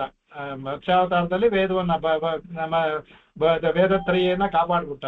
ಇಲ್ಲಿ ಅದಕ್ಕೆ ಭುವನತ್ರಯಿ ಹಾಕಿದ್ರು. ಅದರಿಂದ ಈ ಭುವನತ್ರಯಿ ಅಂದ್ರೆ ಲೋಕ ಅವನ ವೇದ ರೂಪವಾದ ಇದು. ಯಾಕೆಂದ್ರೆ ವೇದದ ವಿಶ್ವಾಸವೇ ವೇದ, ವೇದವೇ ಶಾಸ್ತ್ರ. ಆ ಶಾಸ್ತ್ರದಿಂದ ತಾನೇ ಎಲ್ಲರನ್ನು ಕಾಪಾಡ್ತಾನೆ. ಅಂತಹ ಇವನು ನಿಶ್ವಾಸ ವಾತೋರ್ಮಯ ಅಲ್ಲಿ ಮೇಲೆ ಸಂಸ್ಕೃತೋ ದಧಿಪಯ ಅದಕ್ಕೂ ಆಯ್ತು. ಆ ನಿಶ್ವಾಸ ವಾತೋರ್ಮಯ ಭುವನತ್ರಯಿ 3 ಲೋಕವನ್ನು ಸಹ ಅವ್ಯಾಸು ರಕ್ಷಣೆ ಮಾಡಲಿ ಅಂದ್ಬಿಟ್ಟು ಇದರಲ್ಲಿ ವಿಶೇಷವಾಗಿ ಅದನ್ನ ಹೇಳ್ತಾರೆ ಕಡೆಗೆ. ಅದರಲ್ಲಿ ಶ್ರುತಿಯಲ್ಲಿ ಬರುವಂತಹ ಇದರಲ್ಲೂ ಸಾಧಕ ಅದಕ್ಕೆ ಅದನ್ನು ಹೇಳ್ತಾರೆ. ಅಸ್ಯ ಮಹತೋ ಭೂತಸ್ಯ ಹೇಳ್ತಾರೆ. ನಿಶ್ವಾಸಿತ ಋಗ್ವೇದ ಯಜುಸ್ಸಾದು ಋಗ್ವೇದಾದಿ ಅಂತ ಹೇಳ್ತಾ ಇದ್ದಾರೆ. ಅಂದ್ರೆ ಅಸ್ಯ ಮಹತೋ ಭೂತಸ್ಯ ಅದಕ್ಕೆ ಇಲ್ಲಿ ಹೇಳ್ತಾರೆ. ಅಲ್ಲಿ ಮಹತೋ ಭೂತಸ್ಯ ಮಹತ್ತವಾದ ಭೂತ ಅಂತ ಹೇಳ್ದಲ್ಲ, ಅದು ಭಗವಂತನ ವಿಶ್ವಾಸ. ಅದು ಕೂರ್ಮಾವತಾರನ್ನೇ ಕುರಿತು ಹೇಳಿದೆ ಅಂತ ವ್ಯಾಖ್ಯಾನದಲ್ಲಿ ತಗೊಂಡಿದೆ. ಅಲ್ಲಿ ಅಸ್ಯ ಮಹತೋ ಭೂತಸ್ಯ ನಿಶ್ವಾಸನ ಶ್ರುತಿ ಹೇಳಿರೋದು. ಅದಕ್ಕೆ ಅದೇ ಪದವನ್ನ ಇಲ್ಲಿ ಸ್ವಾಮಿ ಅದನ್ನೇ ಸಹ ನಿಶ್ವಾಸ ವಾತೋರ್ಮಯ ಅಂತ ಹೇಳಿದ್ರು. ಅಲ್ಲಿ ಕೂರ್ಮ ಅಂತ ಹೇಳಿದ್ರು. ಅಲ್ಲಿ ಕೂರ್ಮ ಉಪುಷ ಅಂದ್ರು. ಆ ಕೂರ್ಮ ಅದೇ ಮಹತೋ ಭೂತಸ್ಯ ಅಂತ ಶ್ರುತಿನಲ್ಲಿ. ಮಹತ್ತಾದ ಭೂತ ಅಂದ್ರೆ ಒಂದು ದೇಹದ ಆಕಾರ. ಯಾಕೆಂದ್ರೆ ಆಕಾರನ್ನು ಹೇಳಕ್ಕೆ ಸಾಧ್ಯವಿಲ್ವಂತೆ, ಅಷ್ಟು ದೊಡ್ಡ ಆಕಾರ ಅದು. ಅದ್ರಲ್ಲಿ ಹೇಳ್ತೆ ಕಡೆಗೆ ಈ ಮತ್ಸ್ಯಾವತಾರದಲ್ಲಿ ಕೂರ್ಮಾವತಾರದಲ್ಲಿ ಕಡೆಗೆ ಅದರಲ್ಲಿ ಇನ್ನೊಂದು ಪುರಾಣದಲ್ಲಿ ಬರುತ್ತೆ. ಅದರಲ್ಲಿ ಅವಾಗ ಎಷ್ಟು ಇದೆ ಅಂತ ಯಾರು ತಿಳಿಲ್ವಂತೆ. ಆಗ ಗರುಡ ನಾನು ಹೋಗ್ತೀನಿ ನೋಡ್ಕೊಂಡ್ ಬರ್ತೀನಿ, ಎಲ್ಲೇ ನೋಡ್ಕೊಂಡ್ ಬರ್ತೀನಿ ಅಂತ ಹೋಗ್ತಾನಂತೆ. ಆ ಗರುಡ ಹಾರೋದಲ್ಲೇ ವೇಗದಲ್ಲಿ ಗರುಡ ವಾಯು ಹನುಮಂತ 3 ಜನದಲ್ಲೇ ವೇಗವಾಗಿ ಓಡೋದ್ರಲ್ಲಿ ಅತ್ಯಂತ ಇವರು. ಅವನು ಎಷ್ಟು ಓಡ್ತಾನಂತೆ ಎಷ್ಟು ಲಕ್ಷ ಅವನು ಸ್ವಾಮಿ ಹೇಳ್ತಾರೆ ಎಷ್ಟು ಲಕ್ಷ ವರ್ಷ ಓಡಿದ್ರು ಸಹ ಅವನಿಗೆ ಎಲ್ಲಿಯೇ ಸಿಗೋದಿಲ್ಲ. ಆ ತರ ಅವನು ಹಿಂದೆ ಬರ್ತಾನಂತೆ, ಎಲ್ಲೇ ಸಿಗ್ಲಿಲ್ಲ ಅಂತ. ಅದಕ್ಕೆ ಮಹತೋ ಭೂತಸ್ಯ ಪದವನ್ನ ಶ್ರುತಿನೇ ಹಾಕ್ಬಿಡ್ತು. ಆ ಮಹತ್ತನದಕ್ಕೆ ನಾವೊಂದು ನಿರ್ವಚನ ಮಾಡಕ್ಕೆ ಸಾಧ್ಯವಿಲ್ಲ ಪದವನ್ನ, ನಮ್ಮ ಇದಕ್ಕೆ ಮೀರಿದ್ದದು ಅಂತ. ಅದಕ್ಕೆ ಏನಾಯ್ತು, ಒಂದು ಇತಿಮಿತಿ ನಮಗ್ ಬರ್ಲಿ ಅನ್ಬಿಟ್ಟು ಭಾಗವತದಲ್ಲಿ 1,00,000 ಯೋಜನೆ ಅಂತ ಹೇಳಿದೆ. ಈಗ ಸಹಸ್ರ ಶಿರೀಷ ಪುರುಷ ಅಂತ ಹೇಳಿದಾಗೆ ನಮಗೆ ತಿಳಿಯಿಂದ 1000 ತಲೆ 1000 ಕಣ್ಣು ಅಂತ ಹೇಳುತ್ತಲ್ಲ, 1000ವೇ ಅಲ್ಲ. ನಮಗೆ ಇತಿಮಿತಿಗೆ ಒಂದು ಆಲಂಬನ ಬೇಕಲ್ಲ, ತಿಳ್ಕೊಳ್ಳೋ 1000 ಅನ್ಬಿಟ್ಟು. ಅದಕ್ಕೆ 1,00,000 ಅಂತ ನಮಗೆ ಮನಸ್ಸಿಗೆ ಒಂದು ಸಿಗಲಿ ಅನ್ಬಿಟ್ಟು 1,00,000 ಯೋಜನೆ ಅಂತ ಹೇಳಿದೆ ಅದನ್ನ. ಹಾಗಾಗಿ ಇದನ್ನ ಪರಮಾತ್ಮನ ಪ್ರಾಣವಾದ ವಾಯು ವ್ಯಾಖ್ಯಾನದಲ್ಲಿ ತುಂಬಾ ಚೆನ್ನಾಗಿ ತಗೊಂಡಿದ್ದಾರೆ. ಇದನ್ನ ಸಂಸ್ಕೃತ ವ್ಯಾಖ್ಯಾನ ಇದೆ. ಅದು ಎಷ್ಟು ಚೆನ್ನಾಗಿದೆ ಅಂದ್ರೆ ನಾನು ನಿಮಗೆ ಪದಗಳನ್ನ ಹೇಳೋಣ ಅನ್ಬಿಟ್ಟು ಅಂತ ಆತರ ಆಗುತ್ತೆ. ನೋಡೋಣ, ಅದು ಸಮಯವನ್ನ ಇಟ್ಕೊಂಡು ತುಂಬಾ ಚೆನ್ನಾಗಿ ಬಹಳ ಅದ್ಭುತವಾಗಿ ವ್ಯಾಖ್ಯಾನಗಳನ್ನು ಮಾಡಿದ್ದಾರೆ. 2 ವ್ಯಾಖ್ಯಾನ ಇದೆ ಅದರಲ್ಲಿ. ಒಂದು ವ್ಯಾಖ್ಯಾನದಲ್ಲಿ ಬರೀ ವ್ಯಾಕರಣ ಹೇಳಿದ್ದಾರೆ, ನಮ್ಗೆ ಅದನ್ನ ಅಷ್ಟು ಬೇಡ. ಅದರಲ್ಲಿ ಯಾವ ಪದಗಳನ್ನ ಯಾಕೆ ಹಾಕಿರೋದು ವ್ಯಾಕರಣವನ್ನ ತಗೊಂಡು ತುಂಬಾ ಬರೀ ವ್ಯಾಕರಣವನ್ನೇ ಹೇಳಿದ್ದಾರೆ. ಅದು ನಮಗೆ ಏನು ಹೇಳಿದ್ರು ಅದನ್ನ ನಮ್ಗೆ ಹತ್ರ ಅವಶ್ಯಕತೆ ಇಲ್ಲ. ಅದು ಯಾಕೆಂದ್ರೆ ನಮಗೆ ಎಲ್ಲ ಅದರಲ್ಲೂ ನಾವು ವ್ಯಾಕರಣದಲ್ಲೇ ಶುಟ್ರಾದ್ರಿಂದ ಅದಕ್ಕೆ ಕೇಳ್ಕೊಂಡ್ರು ಅಂತ ಹೇಳ್ತಾ ಇದ್ರು ಅಂತ ನಮ್ಗೆ ವ್ಯತ್ಯಾಸ ಆಗೋದಿಲ್ಲ. ಹಾಗಾಗಿ ನನ್ನನ್ನು ಸೇರಿಸಿ ಹೇಳ್ಕೊಳ್ತಾ ಇದ್ದೆ ನಾನು ಹೇಳ್ತಿರೋದು.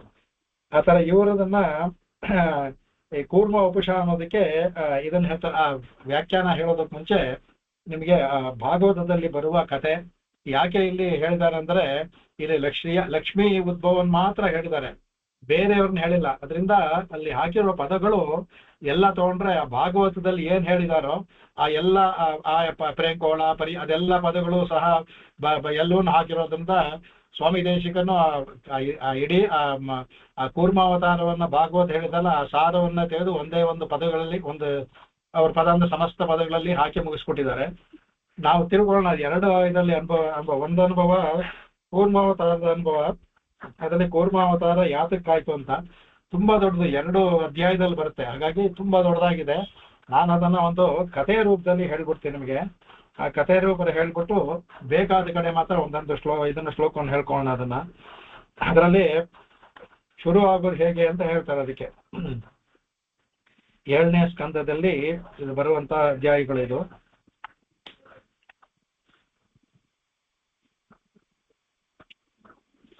ಇದಕ್ಕೆ ಕೂರ್ಮಾವತಾರದ ಮುಂಚೆ ಒಂದು ಪೀಠಿಕೆ ಏನಂದ್ರೆ ದೂರ್ವಾಸರಿಂದ ಶುರುವಾಗುತ್ತೆ. ದೂರ್ವಾಸರು ವೈಕುಂಠಲ್ಲಿ ಹೋಗಿರ್ಬೇಕಾದಂದ್ರೆ ಇದರಲ್ಲಿ ಕ್ಷೀರಸಾಗರದಲ್ಲಿ ತಾಯಿ ಅವ್ರಿಗೊಂದು ಹೂಮಾಲಿಕೆಯನ್ನು ಕೊಡ್ತಾರೆ. ಈ ಕಥೆ ನಿಮ್ಗೆಲ್ಲ ಗೊತ್ತಿದೆ, ಅನೇಕ ಸಲ ತಿರುಪಾದ್ರಲ್ಲಿ ಹೇಳಿದ್ದೀವಿ. ಅಲ್ಲಿಂದ ಬಂದು ಬರುವಾಗ ಇಂದ್ರ ಬರ್ತಾ ಇತ್ತು. ಇದು ಕ್ಷೀರ ಮಥನ ಆಗೋದಕ್ಕೆ ಮುಂಚೆ ನಡೆದಿದ್ದ ಕಥೆ ಇದು.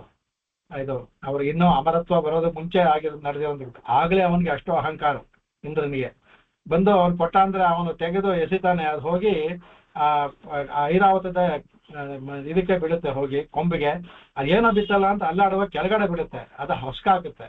ಅದನ್ನ ನೋಡಿ ದುರ್ವಾಸರು ಕೋಪ ಬರುತ್ತೆ. ತಾಯಿ ಲಕ್ಷ್ಮಿ ದುರ್ವಾಸರು ಕೋಪದಿಂದ ಇದ್ ಮಾಡ್ತಾ ಅವರು ಮಹಾ ತಪಸ್ಸುಗಳು. ಮಹಾಲಕ್ಷ್ಮಿ ತಾಯಿಯ ಪ್ರಸಾದವನ್ನು ನನಗೆ ಕೊಟ್ಟದನ್ನ ಒಳ್ಳೇದ್ ಮಾಡಿ ದೇವರಿಗೆಲ್ಲ ದೇವತೆಗಳಿಗೆಲ್ಲ ನಾಯಕನಾಗಿದ್ದಲ್ಲ, ಇವನಿಗೆ ಶುಭ ಆಗ್ಲಿ ಅಂತ ಕೊಟ್ಟ ಅಂದ್ರೆ ಈ ತರ ಮಾಡ್ತಾ ಅಂತ ನಿನಗೆ ಯಾವ ಲಕ್ಷ್ಮಿಯನ್ನ ನೀನು ನಿರ್ಗಣಿಸಿಯೋ ನೀನು ಆ ಲಕ್ಷ್ಮಿಯನ್ನ ನಿಲ್ದೇ ಆಗ್ಲಿ ಅಂತಾನೆ. ಎಲ್ಲ ಹೊಟ್ಟೋಗ್ಬಿಡುತ್ತೆ, ಪ್ರತಿಯೊಂದು ಹೋಗ್ಬಿಟ್ಟು ಅವನಿಗೆ ಏನು ಸಿಗೋದಿಲ್ಲ, ಎಲ್ಲ ಹೊಟ್ಟೋಗ್ಬಿಡುತ್ತೆ. ಅದೇ ಸಮಯ ಅಂದ್ಬಿಟ್ಟು ಏನಾಗುತ್ತೆ, ಎಲ್ಲ ಬಂದು ರಾಕ್ಷಸರು ಬಂದು ಇವ್ರಿಗೆ ಮರ್ದನ ಮಾಡಿ ಹೊಡೆದು ಚಿಂತೆ ಎಬ್ಬಿಸ್ತಾರೆ. ಆಗ ಹೋಗ್ತಾರೆ. ಅವಾಗ ಏನು ಹೋಗುದು ಮೊದ್ಲು ಹೋಗೋದು ಬ್ರಹ್ಮನಲ್ಲಿ. ಬ್ರಹ್ಮ ಏನ್ ಮಾಡ್ತಾ ಏನಪ್ಪಾ ಇದರಲ್ಲಿ ನನಗೆ ಮಾಡಕ್ಕೇನಿಲ್ಲ, ಇದಕ್ಕೆ ಒಂದೇ ದಾರಿ, ಹೋಗಿ ಎಲ್ಲರೂ ಸಾಕ್ಷಾತ್ ವಿಷ್ಣುವನ್ನ ಕೇಳೋಣ, ವಿಷ್ಣುವನ್ನ ಕೇಳಿ ಅವನೇ ದಾರಿ ತೋರಿಸ್ಬೇಕು ನಮಗೆ ಅಂತಂತಾರೆ. ಆಗ ಎಲ್ಲ ಇವರು ಕ್ಷೀರಸಾಗರದಲ್ಲಿ, ವೈಕುಂಠ ಅಂದ್ರೆ ಆ ವೈಕುಂಠ ಬಂದ್ರೆ ಇದ ತಗೋಬೇಕಂತ ಅಲ್ಲಿಗೆ ಯಾರಿಗೂ ಇರೋಲ್ಲ. ಕ್ಷೀರಸಾಗರದಲ್ಲಿ ಇವರಿಗೆಲ್ಲ ಅದ್ರ ಮೇಲೆ ಇವ್ರು ಹೋಗಕ್ಕಾಗಿಲ್ಲ. ಕ್ಷೀರಸಾಗರ ಹೋಗ್ತಾರೆ, ಅಲ್ಲಿ ಹೋಗಿ ಪ್ರಾರ್ಥನೆ ಮಾಡ್ಕೊಳ್ತಾರೆ. ಆಗ ಭಗವಂತ ಹೇಳ್ತಾನೆ, ಸರಿ ನಿಮಗೆ ಇರೋ ಒಂದೇ ದಾರಿ, ಈ ಮೈ ಕೈಲ ಜಜ್ಜೋಗ್ಬಿಟ್ಟಿರುತ್ತೆ ಅವ್ರಿಗೆ. ಆಗ ಭಗವಂತ ಅವ್ರನ್ನೆಲ್ಲರನ್ನೂ ಸಹ ತನ್ನ ಇದರಿಂದ ಬರೀ ಕೃಪಾ ಕಟಾಕ್ಷದಲ್ಲಿ ಎಲ್ಲ ಅವರ ಗಾಯಗಳನ್ನೆಲ್ಲ ಎಲ್ಲವನ್ನು ವಾಸಿ ಮಾಡ್ತಾನೆ. ಕಡೆಗೆ ಎಷ್ಟೋ ಜನ ಮರಣ ಸ್ಥಿತಿಲಿದ್ದವರು ಉದ್ಧಾರವಾಗ್ತಾರೆ, ಎಲ್ಲರೂ ಬದುಕೊಳ್ತಾರೆ. ಆಗ ನಿಮಗೆ ಅಮರತ್ವವನ್ನ ಬಡ್ಬೇಕಾದ್ರೆ ಒಂದು ಅದಕ್ಕೆ ಹೇಳ್ತಾರೆ, ಒಂದೇ ಒಂದು ದಾರಿ ಇದೆ, ನೀವು ಕ್ಷೀರಸಾಗರವನ್ನ ಕಡಿಬೇಕು. ಆ ಕಡಿಬೇಕಾದ್ರೆ ಇಲ್ಲಿ ಹೇಳ್ತಾರ, ಸುಮ್ಮನೆ ಕಳೆದಲ್ಲ, ಅಲ್ಲಿ ಮೂಲಿಕೆ ಹೇಳ್ತಾರೆ, ಅನೇಕ ದಿವ್ಯ ಮೂಲಿಕೆಗಳು, ಏನೇನು ಮೂಲಿಕೆಗಳಿದೆಯೋ ದಿವ್ಯವಾದ ಮೂಲಿಕೆಗಳು, ಆ ಎಲ್ಲಾ ಮೂಲಿಕೆಗಳು ಆಯುರ್ವೇದದಲ್ಲಿ ಹೇಳಿದ ಎಲ್ಲಾ ಮೂಲಿಕೆಗಳನ್ನು ತಂದು ಕ್ಷೀರ ಸಮುದ್ರದಲ್ಲಿ ಬಂಡಿಯಾಗಿ ಹಾಕ್ಬಿಟ್ಟು ನೀವು ಕಡಿಬೇಕು. ಆಗ ಅವ್ರು ಹೇಳ್ತಾನೆ, ಇದು ನಿಮ್ಮಿಂದ ಸಾಧ್ಯವಿಲ್ಲ, ನಿಮ್ಮೊಬ್ಬರಿಂದಲೇ ಸಾಧ್ಯವಿಲ್ಲ. ಈಗ ನೀವು ಬರ್ಬೇಕಾದ್ರೆ ನೀವು ರಾಕ್ಷಸರ ಅವ್ರ ಕಂಡ್ರೆ ನಮಗಲ್ಲ ಅಂತ ಹೇಳ್ತಾರೆ. ನೋಡು, ನಿನಗೆ ಬೇಕು ಅಂದ್ರೆ ಕಾರ್ಯವಾಸಿ ಕತ್ತೆಗಾಲು ಕಟ್ಟುವಂತ ಗಾದೆ ಇದೆಯಲ್ಲ, ಅದೇ ಭಗವಂತ ಹೇಳ್ತಾನೆ, ನಿನಗೆ ಕೆಲಸ ಆಗ್ಬೇಕಾದ್ರೆ ಶತ್ರು ಕಾಲಿಗಾದ್ರೂ ಬಿಡ್ಬೇಕು ನೀನು, ಯಾಕೆಂದ್ರೆ ನಿನ್ನಿಂದ ಇದು ಸಾಧ್ಯವಿಲ್ಲ. ಇದಕ್ಕೆ ಮಂತ್ರ ಕೋಲ್ ಬೇಕಾಗಿರೋದು ಮಂದಾರ ಪರ್ವತ, ಅದನ್ನ ನಿಮ್ಗಳಿಗೆ ತರಕ್ಕಾಗಲ್ಲ. ಆ ಶಕ್ತಿ ಇರೋದು ರಾಕ್ಷಸರಿಗೇನೆ. ಹೋಗಿ ಮಾಡಿ, ನೀವು ಹೇಗಿದ್ರು ನೀವು ಅಣ್ಣ ತಮ್ಮಂದ್ರೆ ದಿತಿ ಮಕ್ಕಳೇ, ನೀವು ದ್ವೇಷವನ್ನ ಸಾಧಿಸ್ತಾ ಇದ್ದೀರಾ, ಆಯ್ತು ಅಂತ ಹೇಳಿ ಮಾಡಿ ಅವ್ರಿಗೆ ಹೇಳಿ, ಅವ್ರು ಏನೇನು ಷರತ್ತು ಆಗ್ತಾರೋ ಎಲ್ಲಕ್ಕೂ ಒಪ್ಕೊಂಬಿಡಿ. ಅವ್ರು ಹೇಳಿ ಈ ತರ ಮಾಡೋಣ, ಅಲ್ಲಿ ಬರೋದನ್ನ ನಾವು ಹಂಚ್ಕೊಳ್ಳೋಣ ಅಂತ ಹೇಳಿ ಅವ್ರಿಗೆ ಅವರು ಒಪ್ಕೊಳ್ತಾರೆ. ಒಪ್ಕೊಂಡಾಗ ಅವ್ರನ್ನೂ ಸೇರಿಸ್ಕೊಳ್ಳಿ. ಆಮೇಲೆ ಅಮೃತ ಬರುವಾಗ ನಾನು ಅದು ಹೇಗೆ ಅವರಿಗೆ ತಪ್ಪಿಸಿ ನಿಮಗೆ ಕೊಡಬೇಕು ಅನ್ನೋದನ್ನ ನಾನು ನೋಡ್ತೀನಿ ನಿಮ್ಗೆ ಅನ್ನೋದನ್ನ ಅಂದ್ಬಿಟ್ಟು ಅದನ್ನ ಹೇಳ್ತಾನೆ. ಅದಕ್ಕೆ ಅವಾಗ ಹೇಳ್ತಾನೆ, ಅದಕ್ಕೆ ನಮಗೆ ಕೆಲಸ ಆಗ್ಬೇಕಾದ ಅಂದ್ರೆ ಶತ್ರುಗಳಾದ್ರೂ ಅವ್ರ ಕಾಲಿಗೆ ಬಿಡಬೇಕು, ನಾವು ಕೆಲಸ ನಡೆಸ್ಕೋಬೇಕಾದ್ರೆ ಅಂತ.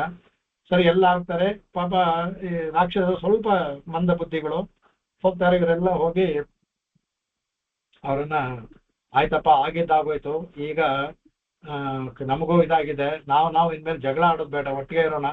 ಈಗ ನಮಗೆ ಶಕ್ತಿ ವರ್ಧನ ಮಾಡ್ಬೇಕಾದ ಅಂದ್ರೆ ಈ ತರ ಕ್ಷೀರಸಾಗವನ್ನ ಕಡದ ಅಂದ್ರೆ ಅದರಲ್ಲಿ ಅಮೃತೋತ್ಪತ್ತಿ ಆಗುತ್ತೆ ಅಂತ ಹೇಳುತ್ತೆ. ಅದರಲ್ಲಿ ಬರೋದನ್ನ ಏನೇನು ಬರ್ತೋ ಅದನ್ನ ನಾವು ಬೇಕಾದ್ರೆ ಹಂಚ್ಕೊಳ್ಳೋಣ, ಮಾಡೋಣ ಅಂತ ಅವ್ರವರೆಲ್ಲ ಆಗ್ತಾರೆ. ಇಲ್ಲ ನಮಗೆ ಇದು ಅಮೃತದಲ್ಲಿ ಪಾಲ್ಬೇಕು ನಮ್ಗೆ ಅಂತ ಹೇಳಿದ್ನಲ್ಲ ಭಗವಂತ, ಆಯ್ತು ಕೊಡೋಣ ಅಂತಾರೆ. ಕಡೆಗೆ ಒಪ್ಕೊಳ್ತಾರೆ. ಒಪ್ಕೊಂಡಾಗ ಅದರಲ್ಲಿ ಬರೀ ಅದು ಅನೇಕ ಹೆಸರುಗಳೆಲ್ಲ ಬರ್ತದೆ.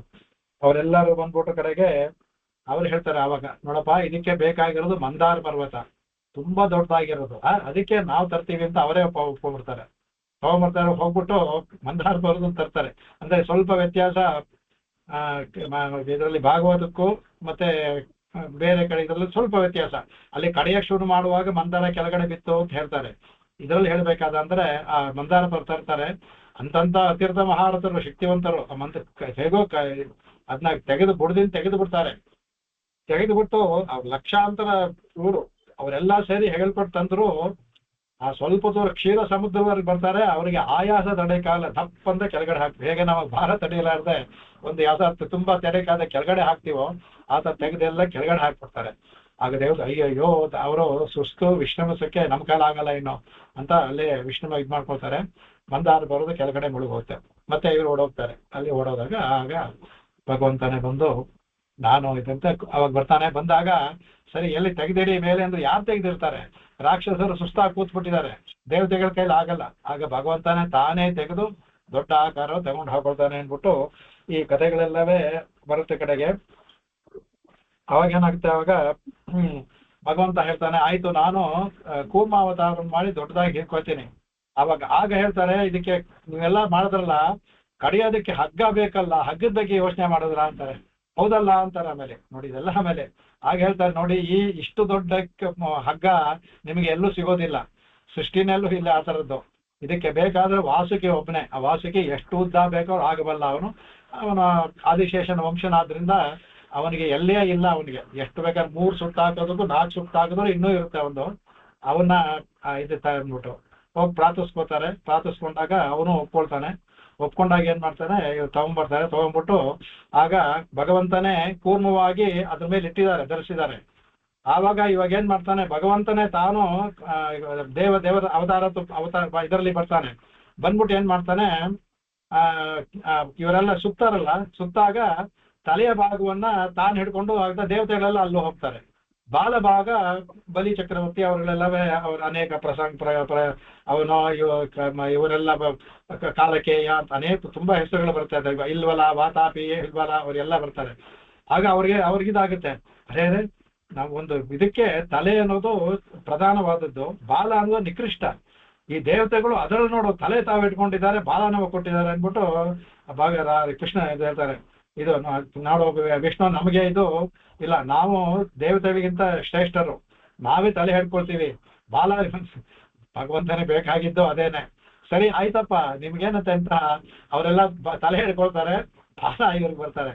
ಭಗವಂತನ ಇದು ಮಾಡ್ಬೇಕಾದ್ರೆ ಹಾಲ ವಿಷಯ ಬರುತ್ತೆ, ಅದನ್ನ ತಡೆಯೋ ಶಕ್ತಿ ದೇವತೆಗಳಿಗೆ ಇರೋದಿಲ್ಲ. ಅದಕ್ಕೆ ಅದನ್ನ ಭಗವಂತ ಉಪಾಯ ಮಾಡಿ ಅವರಿಂದನೇ ಅವರಿಗೆ ಒಂದು ಇದು ಬರೋ ತರ ಮಾಡಿ ನಮ್ಮನ್ನ ನಿಕೃಷ್ಟ ಮಾಡ್ತಾ ಇದಾರೆ ಅನ್ನೋ ಮನಸ್ಸು ಬರೋ ತರ ಮಾಡಿ ತಲೆಯನ್ನು ಹಿಡ್ಕೊಳ್ತಾರೆ, ಬಾಲವನ್ನ ಇವರು ಬಿಡ್ತಾರೆ. ದೇವತೆಗಳು ಬಾಲವನ್ನ ಅವರು ಹಿಡ್ಕೊಂಡು ಮತನ ಮಾಡಕ್ ಶುರು ಮಾಡ್ತಾರೆ. ಮತನ ಮಾಡಕ್ ಶುರು ಮಾಡೋದು ಏನಾಗುತ್ತೆ, ನಾವಲ್ಲೇ ಕಂಡು ಏನೈರದ್ರಿಣ ಅಂದ್ಬಿಟ್ಟು 33 ಅವಾಗ ಈ ದೇವತೆಗಳು ಏನ್ ಮಾಡ್ತಾರಂತೆ, ರಾಕ್ಷಸ ನೋಡಿದ ಕೋಪದಿಂದ ಇನ್ನೂ ಜೋರಾಗಿ ಎಳಿತಾರಂತೆ. ರಾಕ್ಷಸರು ಇವ್ರು ನೋಡಿ ಇನ್ನೂ ಜೋರಾಗಿ ಎಳಿತಾರಂತೆ. ಇದರಿಂದ ಏನಾಗುತ್ತೆ, ಆ ವಾಸುಕಿಗೆ ಮೈಯೆಲ್ಲ ಜರ್ಜರಿತವಾಗುತ್ತೆ. ಏನು ಹಿಂಗೆ ಎಳಿತಾ ಇದಾರೆ. ಆಗ ನೋಡಿ ಈ ಪೂರ್ವಾವತಾರದಲ್ಲಿ ಎಷ್ಟೊಂದು ಅವತಾರ ಅಂತ ಹೇಳಕ್ಕೆ ಆಗಲ್ಲ. ಆಗ ಭಗವಂತ ತಾನ ಒಂದು ಇದು ಮಾಡಿ ಆ ವಾಸುಕಿಯಲ್ಲಿ ಪ್ರವೇಶ ಮಾಡ್ತಾನೆ. ಭಗವಂತ ತಾನು ವಾಸುಕಿಯಲ್ಲಿ ಪ್ರವೇಶ ಮಾಡ್ತಾನೆ. ವಾಸುಕಿಯಲ್ಲಿ ಭಗವಂತ ಪ್ರವೇಶ ಮಾಡಿದಾಗ ಏನಾಗುತ್ತೆ, ಎಷ್ಟೇ ಹೇಳಿದ್ರು ಅದಕ್ಕೇನು ಇದೇ ಆಗೋದಿಲ್ಲ. ಹಗ್ಗ ಇದ್ದಾಗೆ ಅದು ನಿಶ್ಚಯ ಒಂದು ಅಚೇತನ ವಸ್ತು ತರ ಆಗ್ಬಿಡುತ್ತೆ. ಭಗವಂತ ಹೋಗಿ ಇವ್ರು ಎಷ್ಟು ಹೇಳಿದ್ರು ಅದಕ್ಕೇನು ಆಗೋದಿಲ್ಲ. ಆದ್ರೆ ಎಳೆಯೋದ್ರಿಂದ ಉಂಟಾಗುವ ದೇಹಕ್ಕೆ ಮರ್ದನ ಇರ್ತಲ್ಲ, ಆವಾಗ ಅದರಲ್ಲಿ ಉಂಟಾಗುತ್ತೆ. ಇವ್ರೇನ್ ಮಾಡ್ತಾರೆ, ನಾವು ಮೊಸರು ಕಡಿಬೇಕಾದ್ರೆ ಆ ಹಗ್ಗಕ್ಕೊಂದು ಕುಣಿಕೆ ಹಾಕ್ತೀವಿ ನೋಡಿ, ಅದು ಮೇಲ್ಗೆ ಎಗರದೇ ಇರಲಿಂದ ಅದಕ್ಕೆ ಒಂದು ಗ್ರೂ ಮಾಡಿರ್ತಾರೆ. ಮತ್ತೆ ನೋಡಿದ್ರೆ ಈಗಂತಲ್ಲ, ಅದ್ರಲ್ಲಿ ಒಂದು ಗ್ರೂವ್ ಇರುತ್ತೆ. ಆ ಗ್ರೂವ್ ಅಲ್ಲಿ ಹಗ್ಗ ಇದ್ದ ಅಂತ ಅದು ಮೇಲೆ ಕೇಳೋದಿಲ್ಲ, ಅದು ಅವಾಗ ಅದ್ರಲ್ಲೇ ಇರುತ್ತೆ. ಇಲ್ಲಿ ಆತರ ಇಲ್ವಲ್ಲ, ಅದು ಮೇಲಕ್ಕೆ ಹೋಗಕ್ ಶುರು ಮಾಡುತ್ತೆ. ಆಗ ಭಗವಂತ ಇನ್ನೊಂದು ಇವರು ಎಷ್ಟು ಅವತಾರ, ತಾನೇ ಇನ್ನೊಂದು ಅವತಾರ ಮೇಲ್ಗಡೆ ಹೇಗೆ ನೀವು ಮಿಕ್ಸಿ ಹಾಕುವಾಗ ಮೇಲೆ ಕೈ ಇಟ್ಕೊಳ್ತಿರಲ್ಲ, ಈಚೆ ಲೂಸ್ ಆಯ್ತು ಬರ್ದೇ ಇರಲಿ ಅಂತೇಳಿ ಮಿಕ್ಸಿ ಮೇಲೆ ಕೈ ಇಟ್ಕೊತಿರಲ್ಲ, ಹಾಗೆ ಭಗವಂತ ಆ ಮಂದರ ಪರ್ವತದ ಮೇಲೆ ತನ್ನ ದೊಡ್ಡ ಹಸ್ತವನ್ನ ಅದ್ ಮೇಲೆ ಕೇಳದೆ ಇರಲಿ ಅಂತ ನಮ್ಕಿ, ಕೆಳಗಡೆಯೂ ಅವನೇ ಮೇಲ್ಗಡೆಯೂ ಅವನೇ ಅಂಕಿ ಇಟ್ಕೊಂಡಿದ್ದಾನೆ. ಇವ್ರ ಎಲ್ಲವೂ ಸಹ ಒಂದು ನಾಟಕ ಇದೆ ಮಾಡೋದು. ಇದು ಇಷ್ಟೆಲ್ಲ ಆಗುತ್ತೆ. ಇದು ಕತೆ ತುಂಬಾ ಅದ್ಭುತವಾಗಿದೆ, ಎಲ್ಲವನ್ನೂ ಹೇಳ್ಕೊಂಡ್ ಬರ್ತಾರೆ ಕಡೆಗೆ ಅವರೆಲ್ಲರೂ ಸಹ ಆಗ ಅವರು ಇದು ಮಾಡ್ತಾರೆ. ಮಾಡ್ಬೇಕಾದ್ರೆ ತುಂಬಾ ಧೂಳು ಆಗುತ್ತೆ. ಎಷ್ಟೋ ಇದಾದ್ಮೇಲೆ ಏನಾಗುತ್ತೆ ಅಂದ್ರೆ ಆ ಆ, ಅವನ ಇದರಲ್ಲಿ ವಿಷ ವಿಷ ಅನಿಲ ಬರಕ್ಕೆ ಶುರು ಆಗುತ್ತೆ. ಆ ಮರ್ದನದಿಂದ ಎಳಿತಾರಲ್ಲ ವಾಸುಕಿ ಆ ವಿಷ ಅನಿಲದಲ್ಲಿ ರಾಕ್ಷಸ ಎಲ್ಲ ಸುಟ್ಟೋ ಮುಖ ಎಲ್ಲ ಇದಾಗ್ಬಿಡುತ್ತೆ ಅವ್ರಿಗೆ. ಅವರು ಮುಂದ್ಗಡೆ ಇರೋವ್ರಿಗೆ ಅವರು ಹೇಗೋ ತಡ್ಕೊಳ್ತಾರೆ. ಆದ್ರೆ ಆ ವಿಷ ಅನಿಲ ಹಿಂದ್ಗಡೆ ಗಾಡಿಗೆ ಬರುತ್ತಲ್ಲ, ಅದರಿಂದ ದೇವತೆಗಳು ಪ್ರಯಾಸ ಪಡ್ತಾರೆ. ಅದರಿಂದ ಆವಾಗ ಅದನ್ನ ಬರ್ತಾರೆ ಕಡೆಗೆ. ಅವಾಗ ಅವಾಗ ಅವಾಗ ಬರ್ತಾರೆ. ಅವಾಗ ಮತ್ತೆ ಎಲ್ಲರೂ ಸಹ ಏನು ಭಗವಂತನೇ ಮಾಡ್ತಾರೆ. ಆಗ ಭಗವಂತ ಏನ್ ಮಾಡ್ತಾನೆ, ತಾನು ಬಂದು ವಾಯುವಾಗಿ ಬರ್ತಾನೆ. ಅವನು ವಾಯು ರೂಪದಲ್ಲಿ ಬಂದು ತಾನೇ, ಅಂದ್ರೆ ಈ ಲೋಕದಲ್ಲಿರುವ ಈ ವಾಯು ಬೇರೆ, ಒಳಗಡೆಯೂ ಭಗವಂತ ಪ್ರಾಣವಾಯು ಅಂತಾನೆ ಇರ್ತಾನಲ್ಲ, ತಾನೇ ಇನ್ನೊಂದು ಶೀತಲವಾದ ವಾಯುವಾಗಿ ಬರ್ತಾನೆ. ಬಂದು ಆ ರಾಕ್ಷಸರಿಗೂ, ಯಾಕಂದ್ರೆ ರಾಕ್ಷಸರು ಮತನ ಮಾಡ್ಬೇಕಲ್ಲ, ಆ ರಾಕ್ಷಸರಿಗೂ ಸಹ ಅನಿಲದಿಂದ ತೊಂದರೆ ಆಗ್ದಂಗೆ ತನ್ನಾಗಿ ಗಾಳಿ ಬರೋ ಹಾಗೆ ಮಾಡಿ, ದೇವತೆಗಳಿಗೂ ಗಾಳಿ ಬರೋ ಹಾಗೆ ಮಾಡಿ, ತಂಪಾಗಿರೋ ಹಾಗೆ ಮದನ ಮಾಡಕ್ ಅನ್ನೋದಕ್ಕೆ ಅದ್ ಮಾಡ್ತಾನೆ. ಅದ್ ಮಾಡುವಾಗ ಯಾವಾಗ ಹಾಲಾಹಲ ಉಕ್ಕು ಬರ್ತವೆ ತುಂಬಾ, ಆಗ ಭೂಲೋಕದಲ್ಲಿರುವ ಎಲ್ಲರೂ ಸಹ ಇದಾಗ್ಬಿಡುತ್ತೆ. ಅವರು ನೇರವಾಗಿ ಅವರು ಸಾಕ್ಷಾತ್ ಆಗಿ ತಪಸ್ ಮಾಡ್ತಾ ಇರ್ತಾನೆ ಈಶ್ವರನ ಬಳಿಗೆ ಹೋಗ್ತಾರೆ. ಈಶ್ವರ ನೋಡಿ ಅವನ್ನ ಕೊಂಡಾಡಿ ನೋಡಪ್ಪ ನೀನೇ ಕಾಪಾಡಬೇಕು ಇವಾಗ ಅಂದ್ಬಿಟ್ಟು ಆವಾಗ ಅವನು ಪಾರ್ವತಿ, ಯಾಕಂದ್ರೆ ಆ ಕಾಲದಲ್ಲೂ ಅಷ್ಟೇ ಈ ಕಾಲದಲ್ಲೂ ಅಷ್ಟೇ ಅನುಮತಿ ಇಲ್ಲದೆ, ಮನೆಯವರ ಅನುಮತಿ ಇಲ್ಲದೆ ಏನು ಮಾಡುವಾಗಿಲ್ವಲ್ಲ. ಆಗ ಪಾರ್ವತಿ ಹೇಳ್ತಾರೆ, ನೋಡು ಪಾರ್ವತಿ, ನಾನು ಇವ್ರಿಗೆ ಸಹಾಯ ಮಾಡ್ಲೇಬೇಕಾಗಿದೆ. ಸರಿ, ಈಗಲ್ಲ ನಾವು ಆ ವಿಷಯವನ್ನ ಹಾಲಾಹಲವನ್ನ ಈಗ ನಾನು ಅದನ್ನ ನಿವಾರಣೆ ಮಾಡದೇ ಇದ್ರೆ ಇಡೀ ಅಲ್ಲಿರುವ ಜಲಚರ ವಸ್ತುಗಳೆಲ್ಲ ಒಳಗಡೆ ಆಗ್ಲೇ ಅರಿಯುವುದರಿಂದ ಜಲಚರ ವಸ್ತುಗಳ ನಿಸ್ತೇಷವಾಗಿದೆ. ಭಗವಂತನ ವಾಯುವಿಂದ ಜೀವದಿಂದಿದೆ ಅದು, ಅವೆಲ್ಲ ಆಗ್ಬಿಟ್ಟಿದೆ. ಇವಾಗ ಲೋಕವೆಲ್ಲ ಇದಾಗ್ಬಿಡುತ್ತೆ. ಹಾಗಾಗಿ ಮಾಡ್ಬೇಕು ಅನ್ನುವಾಗ ಪಾರ್ವತಿ ಅನುಮತಿ ಕೊಡ್ತಾಳೆ. ಆಗ ಅವನು ಆ ಹಾಲಾಹಲವನ್ನ ಅವನು ಸ್ವೀಕರಿಸ್ತಾನೆ. ಆ ಹಾಲಾಹಲ ಅವನಿಗೇನು ಮಾಡೋದಿಲ್ಲ, ಆದ್ರೂ ಸಹ ತನ್ನ ಗುಣವನ್ನು ತೋರಿಸ್ಬಿಡುತ್ತೆ. ವಿಷ ಮಾಡ್ತಾರೆ ಅವನ ಗಂಟಲಲ್ಲಿ ಈಗ ನೀಲಕಂಠ ಅಂತ ಅವನಿಗೆ ನೀಲವಾಗುತ್ತೆ, ಅದು ವಿಷ ಹೋಗುತ್ತೆ. ಅವನಿಗೇನು ಮಾಡೋದಿಲ್ಲ, ಅದನ್ನ ಅವನು ಸ್ವೀಕಾರ ಮಾಡ್ತಾನೆ ಇದರಲ್ಲಿ. ಬಟ್ ಬೇರೆ ಪುರಾಣದ ಇದರಲ್ಲಿ ಈ ತರ ಭಾಗವತದಲ್ಲಿ ಹೇಳಿದೆ. ಮತ್ತೆ ಈ ವರಾಹ ಪುರಾಣ ಅದರಲ್ಲಿ ಸಾಕ್ಷಾತ್ತಾಗ ವಿಷ್ಣುವೇ ಅವನಿಗೆ ಅವನು ಹೇಳ್ತಾನೆ, ನೀನು ಇದನ್ನ ಸ್ವೀಕಾರ ಮಾಡು, ನಿನಗೆ ಏನೋ ನೀ ಸ್ವೀಕಾರ ಮಾಡು, ಲೋಕ ಇಲ್ಲ ಆಗ್ಲಿ ಅನ್ಬಿಟ್ಟು ಅಂತ ಅವನು ವಿಷ್ಣು ಹೇಳಿದ್ಮೇಲೆ ಸ್ವೀಕಾರ ಮಾಡ್ತಾರೆ ಅಂತ ವರಾಹ ಪುರಾಣದಲ್ಲಿ ಬರುತ್ತೆ. ಏನಾದ್ರೂ ಒಂದೊಂದು ಇದರಲ್ಲಿ ಯುಗಾಂತದಲ್ಲ ಇರ್ಬೋದು, ಇಲ್ಲ ದೇವತೆಗಳ ಪ್ರಾರ್ಥನೆ ಮಾಡ್ದ ಅನ್ಬಿಟ್ಟು ಆಗ ಇವರಿಗೆ ಆ ವಿಷದ ಎಲ್ಲ ಇದು ನಿವಾರಣೆ ಆಗುತ್ತೆ. ಭಗವಂತ ಗಾಳಿಯಾಗಿ ಬೀಸ್ತಾನೆ. ಮತ್ತೆ ಇವರು ಕಡೆಯಕ್ಕೆ ಶುರು ಮಾಡ್ತಾರೆ. ಇವರು ಅವಾಗ ಕಡೆಗೆ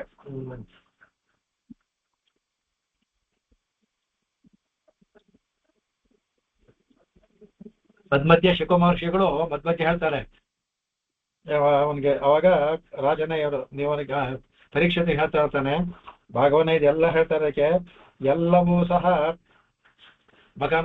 ಭಗವಂತನಾದ ಪುರುಷೋತ್ತಮನೇ, ಅವನೇ ಇದು ಮಾಡಿದ್ದು, ಅವನೇ ಇದಾಗಿದ್ದು ಅನ್ಬಿಟ್ಟು ಅಂತ.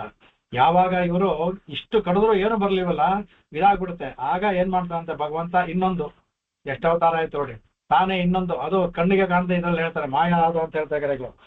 ತೇಷಾಂ ಅಂತರ್ಧತೆ ರಾಜನ್ ಸ್ವಚ್ಛಂದ ಗತಿರೀಶ್ವರ ಅವ ಭಗವಾನ್ ಪುರುಷೋತ್ತಮ. ಅವನೇ ಮಾಯ ಅಂದ್ರೆ ಯಾರು ಗೊತ್ತಾಗೋದಿಲ್ಲ. ಅವನೇ ಮಾಯ ಆಗಿ ಅವನ ಬಾಹುಗಳು ಎಷ್ಟು ದೊಡ್ಡ ಬಾಹುಗಳು ಅಂದ್ರೆ, ಒಂದು ಬಾಹುಗಳಿಂದ ರಾಕ್ಷಸರು ಹಿಡಿದಿರುವಂತ ಸರ್ಪದ ತಲೆ, ಇನ್ನೊಂದು ಬಾಹುವಿಂದ ದೇವತೆ ಹಿಡಿದಂತ ಬಾಲದ, ಎರಡನ್ನು ಹಿಡ್ಕೊಂಡು ಅವನೇ ಮತನ ಮಾಡ್ತಾನೆ. ಮೇಲ್ನೋಡಕ್ಕೆ ಮಂತ್ರ ಮಾಯವಾಗಿದ್ದಾನೆ, ಯಾರೂ ಗೊತ್ತಾಗೋದಿಲ್ಲ, ರಾಕ್ಷಸರು ಗೊತ್ತಿಲ್ಲ, ದೇವತೆಗಳು ಗೊತ್ತಿಲ್ಲ, ಅವನೇ ಮಾಡ್ತಾ ಇದ್ದಾನೆ ಅಂತ ಭಗವಂತನೇ ಮತನ ಮಾಡ್ತಾನೆ. ಇದು ಎಷ್ಟೋ ಕಲ್ಲು ಯುಗಾಂತರ ಮಾಡಿದ್ರು ಅಂತ ಬರ್ತೇವೆ ಅದಕ್ಕೆ. ಇದು ಒಂದಿನ 2 ದಿನ, 100 ವರ್ಷ 1000 ವರ್ಷದ್ದು ಅಷ್ಟು ವರ್ಷ ಮತನ ಮಾಡ್ತಾರೆ ಇದು ಅಂತ. ಕಡೆ ಭಗವಂತನೇ ಮತನ ಮಾಡ್ತಾನೆ. ಭಗವಂತನ ಮಾತಾಡ್ತಾ ಮಾಡ್ತಿರ್ಬೇಕಾದ್ರೆ ಕಡೆಗೆ ಇದು ಅಧ್ಯಾಯನೇ ಮುಗಿದೋಗುತ್ತೆ ಅಷ್ಟು ಕಡೆಗೆ. ಒಂದು ಕೋಣ ಇದೆಲ್ಲ ಒಂದು ಕಥೆ ಅಂತ ಹೇಳಿದಕ್ಕೆ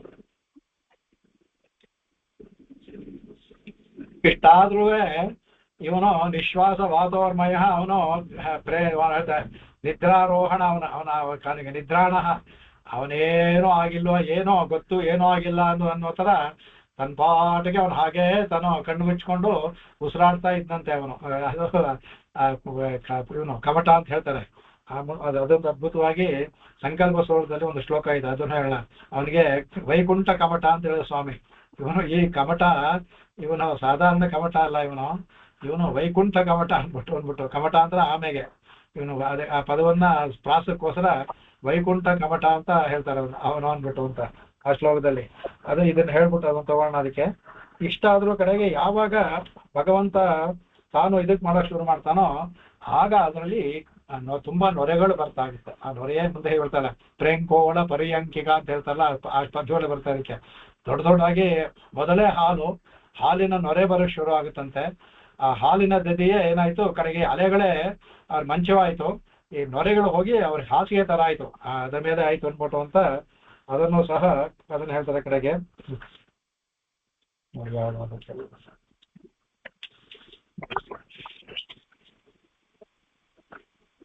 ತುಂಬಾ ಚೆನ್ನಾಗಿದೆ ಇದೆ ಭಾಗವತ ಬರುವಾಗ ಹೇಳ್ಕೊಳ್ಳೋಣ. ಅದಕ್ಕೆ ಆವಾಗ ಮೊದಲು ಏನ್ ಬಂತು ಅನ್ಬಿಟ್ಟು ಅಂತ ಕಡೆಗೆ ಇದು ಹೇಳ್ತಾರೆ ಕಡೆಗೆ, ಯಾವಾಗ ಪೀತೆ ಗರೆ ವೃಷಾಂಕೇಣ ಪ್ರೀತಾಸ್ತೆ ಸುರದಾನವಾಹ ಮಮಂತು ಸ್ತರಸಾ ಸಿಂಧುಂ ಹವಿದ್ದಾನಿ ತಥೋ ಭವತೆ. ಆವಾಗ ಭಗವಂತ ಅಂದ್ರೆ ಇಲ್ಲಿ ಮಾಧ್ಯಮ ಮೇಲ್ನೋಟಿಕೆ ಹೇಳ್ತಾರೆ, ಹಿಂದೆನೇ ಹೇಳ್ಬಿಟ್ರೆ ಮುಂದನೇ ಶ್ಲೋಕದಾಗ ಹೇಳ್ತಾರೆ ಭಗವಂತನೇ ಎರಡು ಕೈನಲ್ಲೂ ಆ ಕಡೆ ಈ ಕಡೆ ಮಾಡ್ದ ಅಂತ. ಮೇಲ್ ನೋಡೋವರಿಗೆ ರಾಕ್ಷಸರು ದೇವತೆಗಳು ಇದನ್ನ ಮಾಡ್ತಾ ಇದಾರೆ ಅನ್ಬಿಟ್ಟು ಅಂತ. ಆವಾಗ ಏನಾಯ್ತಂತಾರೆ, ಅವಾಗ ಮೊದಲು ಏನಾದಂತೆ ಅದೇ ವೃಷಾಂಕೇನ ಪೀತೆ ಗರೆ ವೃಷಾಂಕೇನ ಅದಂದ್ರೆ ವೃಷಾಂಕ ಅಂದ್ರೆ ವೃಷಭಧ್ವಜನಾದ ಈಶ್ವರನಿಂದ ಗರೆ ಪೀತೆ, ಗರೆ ಅಂದ್ರೆ ವಿಷವು ಮಾಡಲಾಗಿ ಯಾವಾಗ ವಿಷಯಗಳೆಲ್ಲ ಹೋಯ್ತೋ ಆಗ ಸಮುದ್ರ ನಿರ್ಮಲವಾಯ್ತು, ಎಲ್ಲ ಅವನ ಈಶ್ವರ ಸ್ವೀಕಾರ ಮಾಡ್ಬಿಟ್ಟ.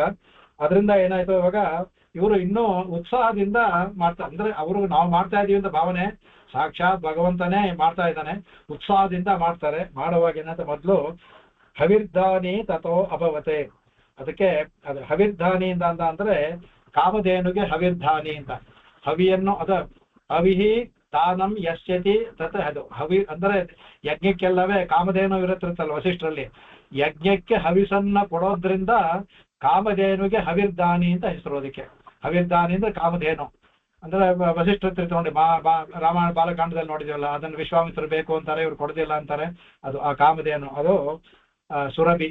ಆ ತರ ಇಲ್ಲಿ ಒಂದು ಹವಿರ್ದೇನಿ ಉಂಟಾಗುತ್ತೆ ಅದಕ್ಕೆ. ಅದರಿಂದ ಅವಾಗೇನಂತೆ ತಾಮಗ್ನಿಹೋತ್ರಿ ಮೃಷಯ ಜಗೃಹುರು ಬ್ರಹ್ಮವಾದಿನಃ ಯಜ್ಞಶ್ಚ ದೇವಯಾನಶ್ಚ ಮೇಧ್ಯಾಯ ಹವಿಷಯ ನೃಪಃ.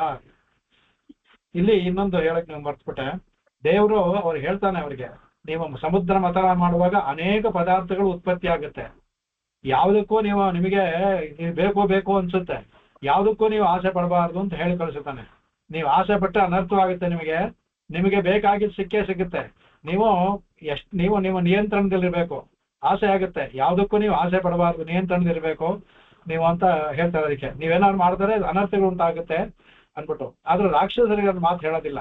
ಅವ್ರು ಆಸೆ ಪಟ್ಟಿದ್ರಿಂದ ಯಾಕೆ ಅವ್ರಿಗೆ ಅಮೃತ ಸಿಕ್ಲಿಲ್ಲ ಅಂದ್ರೆ ಇಲ್ಲಿ ಉಂಟಾಗಿರೋ ವಸ್ತುಗಳೆಲ್ಲನೂ ಆಸೆ ಪಡ್ತಾರೆ ಅವರು, ಹಾಗಾಗಿ ಅವ್ರಿಗೆ ಅಮೃತದ ಇದು ಯಾವುದು ಮುಖ್ಯವಾದ ಅದು ತಪ್ಪೋಗುತ್ತೆ ಹೇಳಿರ್ತಾನೆ. ಹಾಗಾಗಿ ದೇವತೆಗಳಿಗೆ ಉಂಟಾದ್ದು ಯಾವುದಕ್ಕೂ ಮನಸ್ಸಲ್ಲಿ ಆಗುತ್ತೆ, ಈ ಕಷ್ಟಪಟ್ಟು ತಡ್ಕೊಳ್ತಾರಲ್ಲ ಆ ತರ ಆಸೆ ಆಗುತ್ತೆ.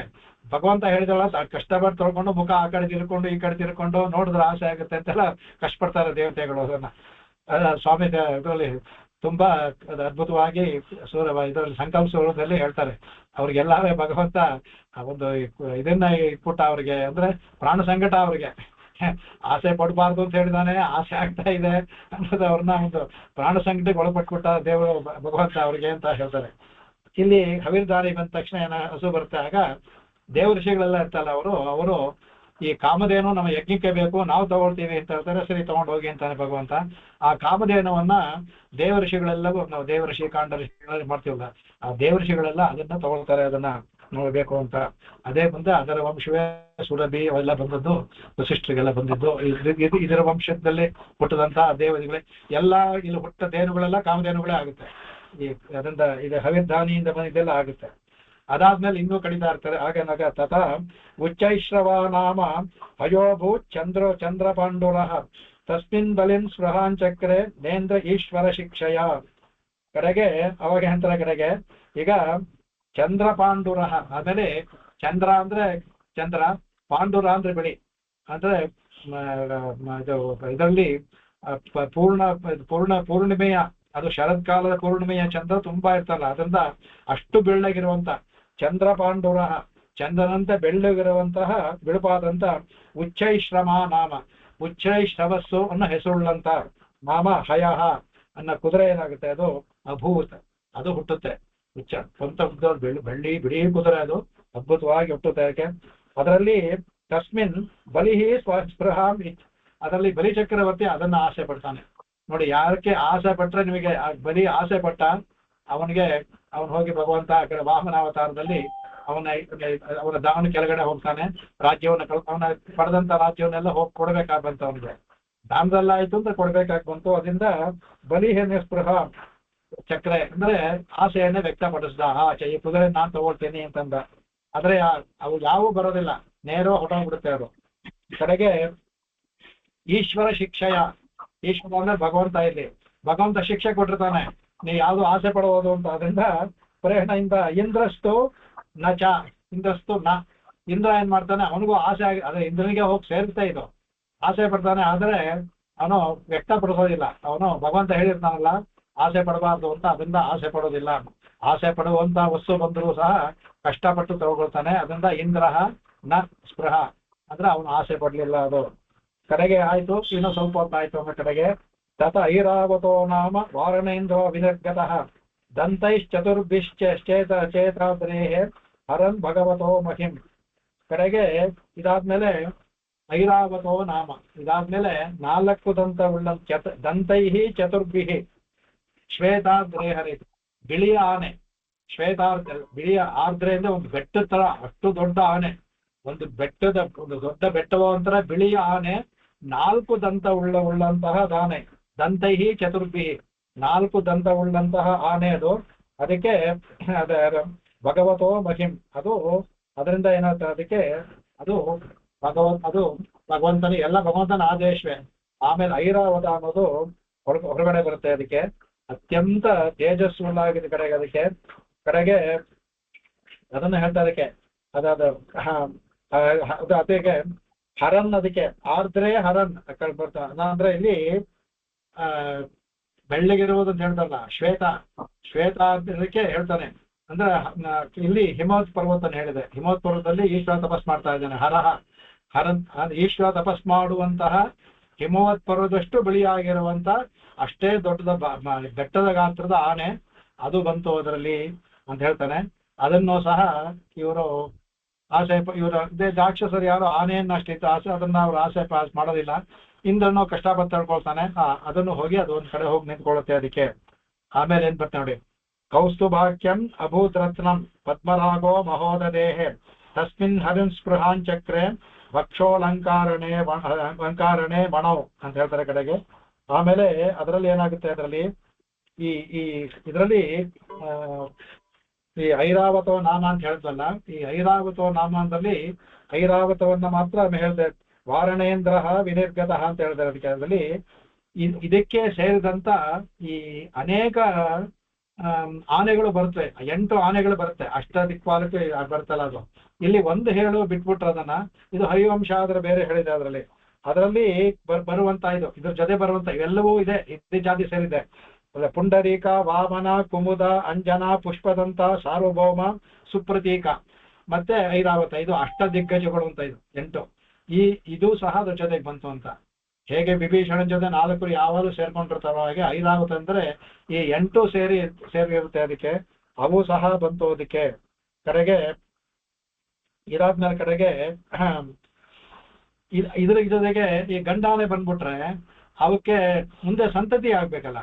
ಅದಕ್ಕೆ ಭಗವಂತ ಏನ್ ಮಾಡ್ತಾನೆ ಅಂತ 8 ಹೆಣ್ಣಾನೆಯನ್ನು ಸಹ ಅದ್ರ ಜೊತೆ ಸೃಷ್ಟಿ ಮಾಡ್ತಾನೆ. ಇದೆಲ್ಲ ಬರೋದು ಭಗವಂತನ ಸಂಕಲ್ಪ ತಾನೆ ಇದು. ಅದ್ರ ಜೊತೆಗೆ 8 ಹೆಣ್ಣಾನೆಗಳು ಬಂದಂತೆ. ಯಾವ್ದಪ್ಪ ಅಂದ್ರೆ ಅಭ್ರಮು, ಕಪಿಲ, ಪಿಂಗಳ, ಅನುಪಮ, ತಾಮ್ರಪರ್ಣಿ, ಶುಭ್ರದಂತಿ, ಅಂಜನಾವತಿ ಅಂತ 8 ಹೆಣ್ಣಾನೆಗಳು. ಅವು ಇದೆಲ್ಲ ಶ್ಲೋಕದಲ್ಲಿದೆ. ನಾನು ಸುಮ್ಮನೆ ಇದರಲ್ಲಿ ಈ ಮೇಲೆ ಈ ಶ್ಲೋಕದಲ್ಲಿ ಇಲ್ಲಿ ಬರಲ್ಲ. ವ್ಯಾಖ್ಯಾನಕಾರರು ಭಾಗವತದಲ್ಲಿ ಬೇರೆ ಪುರಾಣಗಳಲ್ಲಿ ಇದೆಲ್ಲ ತೆಗೆದು, ಈ ವರಾಹ ಪುರಾಣಗಳ ಹೇಳಿರೋದೆಲ್ಲ ತೆಗೆದು ಇದೆಲ್ಲ ಅಲ್ಲಿ ವಿಶದವಾಗಿ ಹೇಳಿದೆ.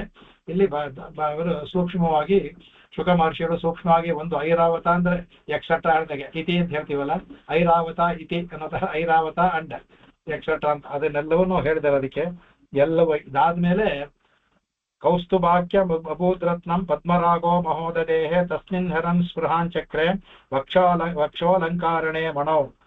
ಕಡೆಗೆ ಅವಾಗೇನಾಗುತ್ತೆ, ಕಡೆಗೆ ಇದಾದ್ಮೇಲೆ ಕೌಸ್ತುಭ ಅಭೂದ್ರತ್ನಂ, ಅದು ಪದ್ಮರಾಗೋ, ಅದು ಪದ್ಮರಾಗ ಅಂತ ಅದಕ್ಕೆ ಕೌಸ್ತುಭಮಣಿ ಇದೆಯಲ್ಲ, ಆ ಕೌಸ್ತುಭಮಣಿಗೆ ಪದ್ಮರಾಗ ಅಂತ ಅದಕ್ಕೆ ಹೆಸರು. ಅದಕ್ಕೆ ಆ ಪದ್ಮರಾಗ ಅಂದ್ರೆ ಅಷ್ಟು ಅದೇ ಈಗ ಹೇಳುವಂತ ಪದ್ಮರಾಗವೆಲ್ಲ ಇವೆಲ್ಲ ಡೂಪ್ಲಿಕೇಟ್ ಪದ್ಮರಾಗಗಳು.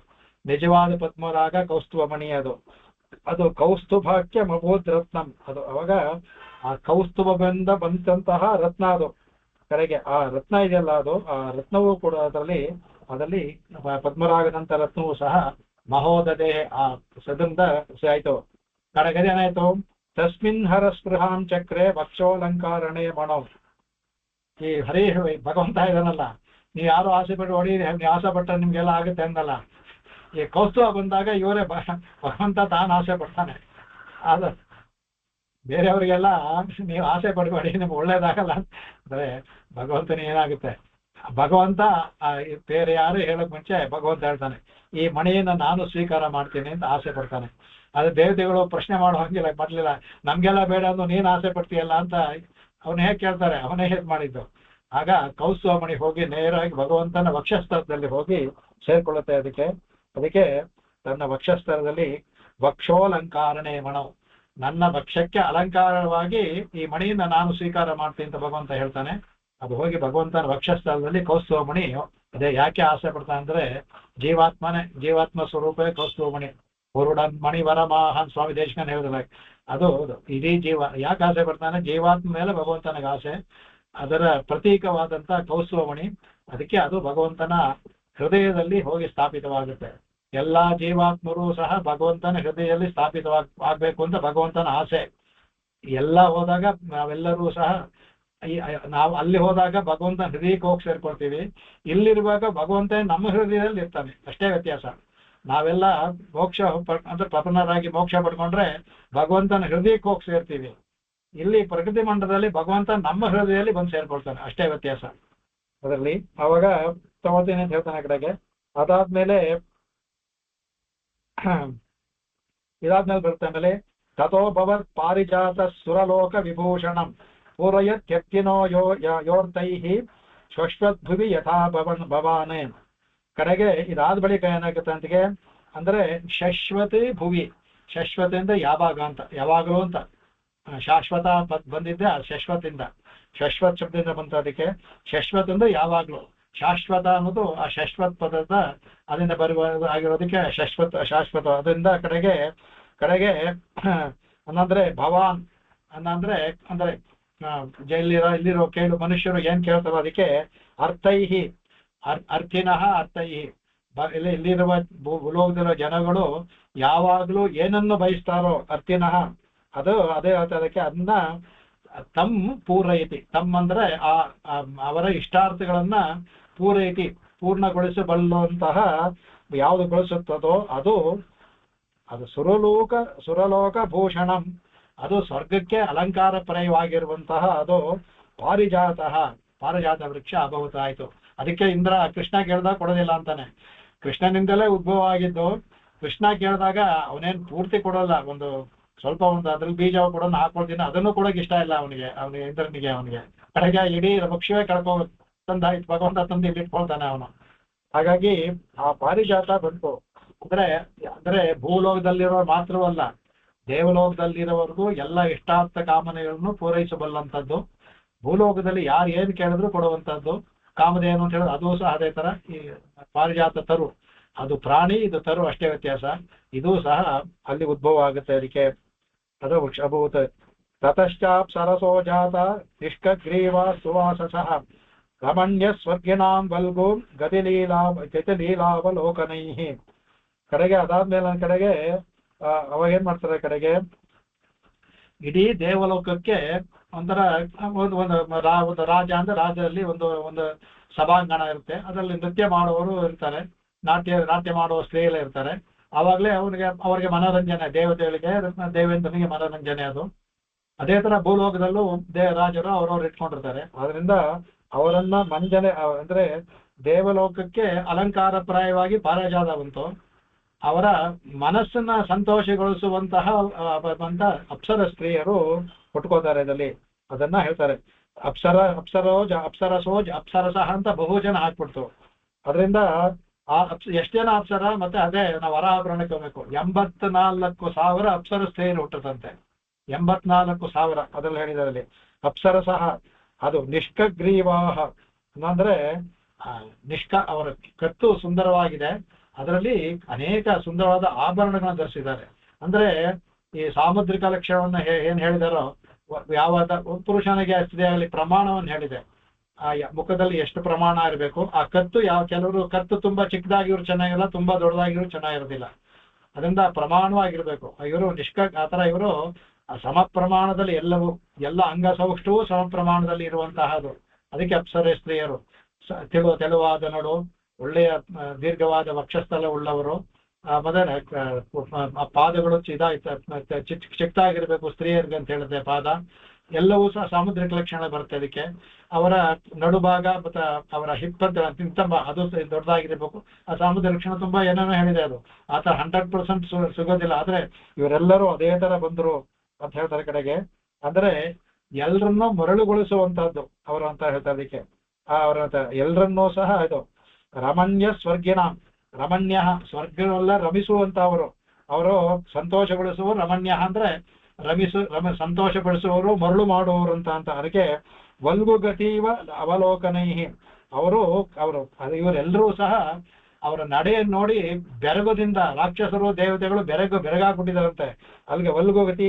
ಅದರಿಂದ ಅವರು ಆ ತರ ಇರ್ತಂತ ಇದು. ಅವರು ನೋಡುಗಳಿಂದ ಸಂತವರು ಹುಟ್ತಾರಂತೆ. ಹುಟ್ಬಿಟ್ಟು ಎದ್ದು ನಡ್ಕೊಂಡ್ಬರ್ತಾರಂತೆ. ಆ ನಡ್ಕೊಂಡ್ಬರೋದು ಇನ್ನೊಂದು ಹೇಳ್ತಾರೆ ಅದಕ್ಕೆ. ಹೇಳ್ತಾರೆ ತತಶ್ಚಾವಿರಭೂತ್ ಸಾಕ್ಷಾತ್ ಶ್ರೀರಮಾ ಭಗವತ್ಪರ ರಂಜಯಂತಿ ದಿಶಕ್ಕಾಂಚ ವಿದ್ಯುತ್ ಸೌದಾಮಿನಿ ಯಥ. ಇವರು ಈ ತರ ಅಪ್ಸರ ಸ್ತ್ರೀಯರನ್ನ ನೋಡಿ ಬೆರಗಾಗ್ಬಿಟ್ಟಿದ್ದಾರೆ. ದೇವತೆಗಳು ಬೆರಗಾಗ್ಬಿಟ್ಟಿದ್ದಾರೆ, ರಾಕ್ಷಸರು ಬೆರಗಾಗ್ಬಿಟ್ಟಿದ್ದಾರೆ. ಭಗವಂತ ನೋಡಿ ಅದರಲ್ಲೂ ಸಹ ಒಂದು ಎಂಥ ಇದು ಅಂದ್ರೆ, ಇವರೆಲ್ಲ ಈ ತರ ಬೆರಗಾಗಿರ್ಬೇಕಾದ ಅಂದ್ರೆ ಇವರೆಲ್ಲ ಈ ತರ ಬೆರಗಾಗಿದ್ದಾರೆ. ಆಗ ಸಮುದ್ರದಲ್ಲಿ ಲಕ್ಷ್ಮಿ ಉದ್ಭವ ಆಗ್ತಾರೆ. ಇವರು ಈ ಅಪ್ಸರ ಸ್ತ್ರೀಯನ್ನೇ ನೋಡ್ತಾ ಅಂದ್ಕೊಂಡ್ಬಿಟ್ಟಿರ್ತಾರೆ ಇವರು. ಇವರಿಗೆ ಲಕ್ಷ್ಮಿಯ ಮೇಲೆ ಗಮನವೇ ಇಲ್ಲ ಇವರಿಗೆ. ಹೇಳ್ತಾರೆ ಆಗುವಾಗ ತತಶ್ಚ ಆವಿರಭೂತ್. ಆವಿರಭೂತ್ ಅಂದ್ರೆ ತಾಯಿದು ಅವತಾರವಾದ್ರಿಂದ ಇದರಿಂದ ಆವಿರಭೂತ್ ಅಂತ ತೋರ್ಕೊಂಡ್ಲು ಅಂತ. ಅಲ್ಲಿ ಹುಟ್ಟಿದ್ಲು ಅಂತಲ್ಲ, ತೋರ್ಕೊಂಡು. ಅದಕ್ಕೆ ಆವಿರಭೂತ್ ಪದವನ್ನು ಹಾಕಿದ್ದಾರೆ. ಅವಕ್ಕೆಲ್ಲ ಹುಟ್ಟುದು ಅಂತ ಹೇಳಿದ್ರು. ಇಲ್ಲಿ ಆವಿರಭೂತ್ ಅಂದ್ರೆ ಆವಾಗ ಇದು ಆವಾಗ ಬಂತು. ಅಲ್ಲಿ ಅಭೂತ್ ಈ ತರ ಪದವನ್ನು ಹಾಕೋದ್ರಲ್ಲಿ ಆವಿರಭೂತ್ ತಾಯಿಗೆ ಭಗವಂತನ ಮಾತ್ರ ಹೇಳೋದು. ತೋರ್ಕೊಂಡ್ಲು ಅಂದ್ಬಿಟ್ಟು ಅಂತ. ಅದಕ್ಕೆ ಅದು ಸಾಕ್ಷಾತ್ ಶ್ರೀ ಲಕ್ಷ್ಮಿಯ ರಮಾ ಅವರು ಸುವಾಸಸಃ, ಪರವಾಗಲೇ ಒಳ್ಳೆ ಕಂಚಿನ ಇದು ಪೀತಾಂಬರ ವಸ್ತ್ರ. ವಾಸ ಅಂದ್ರೆ ಇದು ಬಟ್ಟೆ. ಸುವಾಸಸ ಒಳ್ಳೆ ಸ್ತ್ರೀಯರಿಗೆ. ಅದಕ್ಕೆ ಈಗಲೂ ಅದರಿಂದನೇ ಅಲಂಕಾರ ಪ್ರಿಯ ಅನ್ಸುತ್ತೆ. ಒಳ್ಳೆ ಅಲಂಕಾರವಾಗ್ಲಿ ಎಲ್ಲ ಒಳ್ಳೆ ಸುವಾಸ ಸಹ ಒಳ್ಳೆ ರೇಷ್ಮೆ ಸೀರೆಯನ್ನುಟ್ಟು ಅದಕ್ಕೆ ಮ್ಯಾಚಿಂಗ್ ಎಲ್ಲ ಹಾಕೊಂಡು ಅದೆಲ್ಲ ಬಂದಿದ್ದಾಳೆ ಅವಳು. ಅವಾಗ ಬರ್ತಾ ಇದ್ದಾರೆ. ರಂಜಯಂತಿ ದಿಶಃ ಕಾಂತ್ಯ, ಅವಳ ಕಾಂತಿಯಿಂದ ಎಲ್ಲಾ ದಿಶವು ಬೆಳಗಾಗ್ಬಿಟ್ಟಿದಂತೆ. ಬೆಳ್ಳಿಗೆ ಅದು ರಂಜಯಂತಿ ಕಡೆಗೆ. ವಿದ್ಯುತ್ ಸೌದಾಮಿನೀಯತ ಅಂದ್ರೆ ಹೇಗೆ ಒಂದು ಸೌದಾಮಿನಿ ಅಂದ್ರೆ ಮೋಡಕ್ಕೆ ಆ ವಿದ್ಯುತ್ ಬಂದು ಹೇಗೆ ಒಂದು ಕ್ಷಣದಲ್ಲಿ ಅದನ್ನೆಲ್ಲ ಅಲಂಕಾರ ತೋರಿಸುತ್ತೋ ಆ ತರ ಇವಳು ಸೌದಾಮಿನಿ ತರ ಇವಳು ಬಂದು ಅಲ್ಲಿ ತೋರ್ಕೊಂಡ್ಲು ಇವಳು ಅಂತ ಹೇಳಿದ ಕಡೆಗೆ. ಅದಕ್ಕೆ ಆಮೇಲೆ ತಸ್ಯಾಂ ಚಕ್ರು ಸ್ಪೃಹಾಂ ಸರ್ವೇ ಮೇಲೆ ಸಸುರಾಸುರ ಮಾನವಾಹ ರೂಪಧಾರ್ಯ ವಯೋರ್ವರ್ಣಂ ಮಹಿಮಾಕ್ಷಿಪ್ತ ಚೇತಸಃ.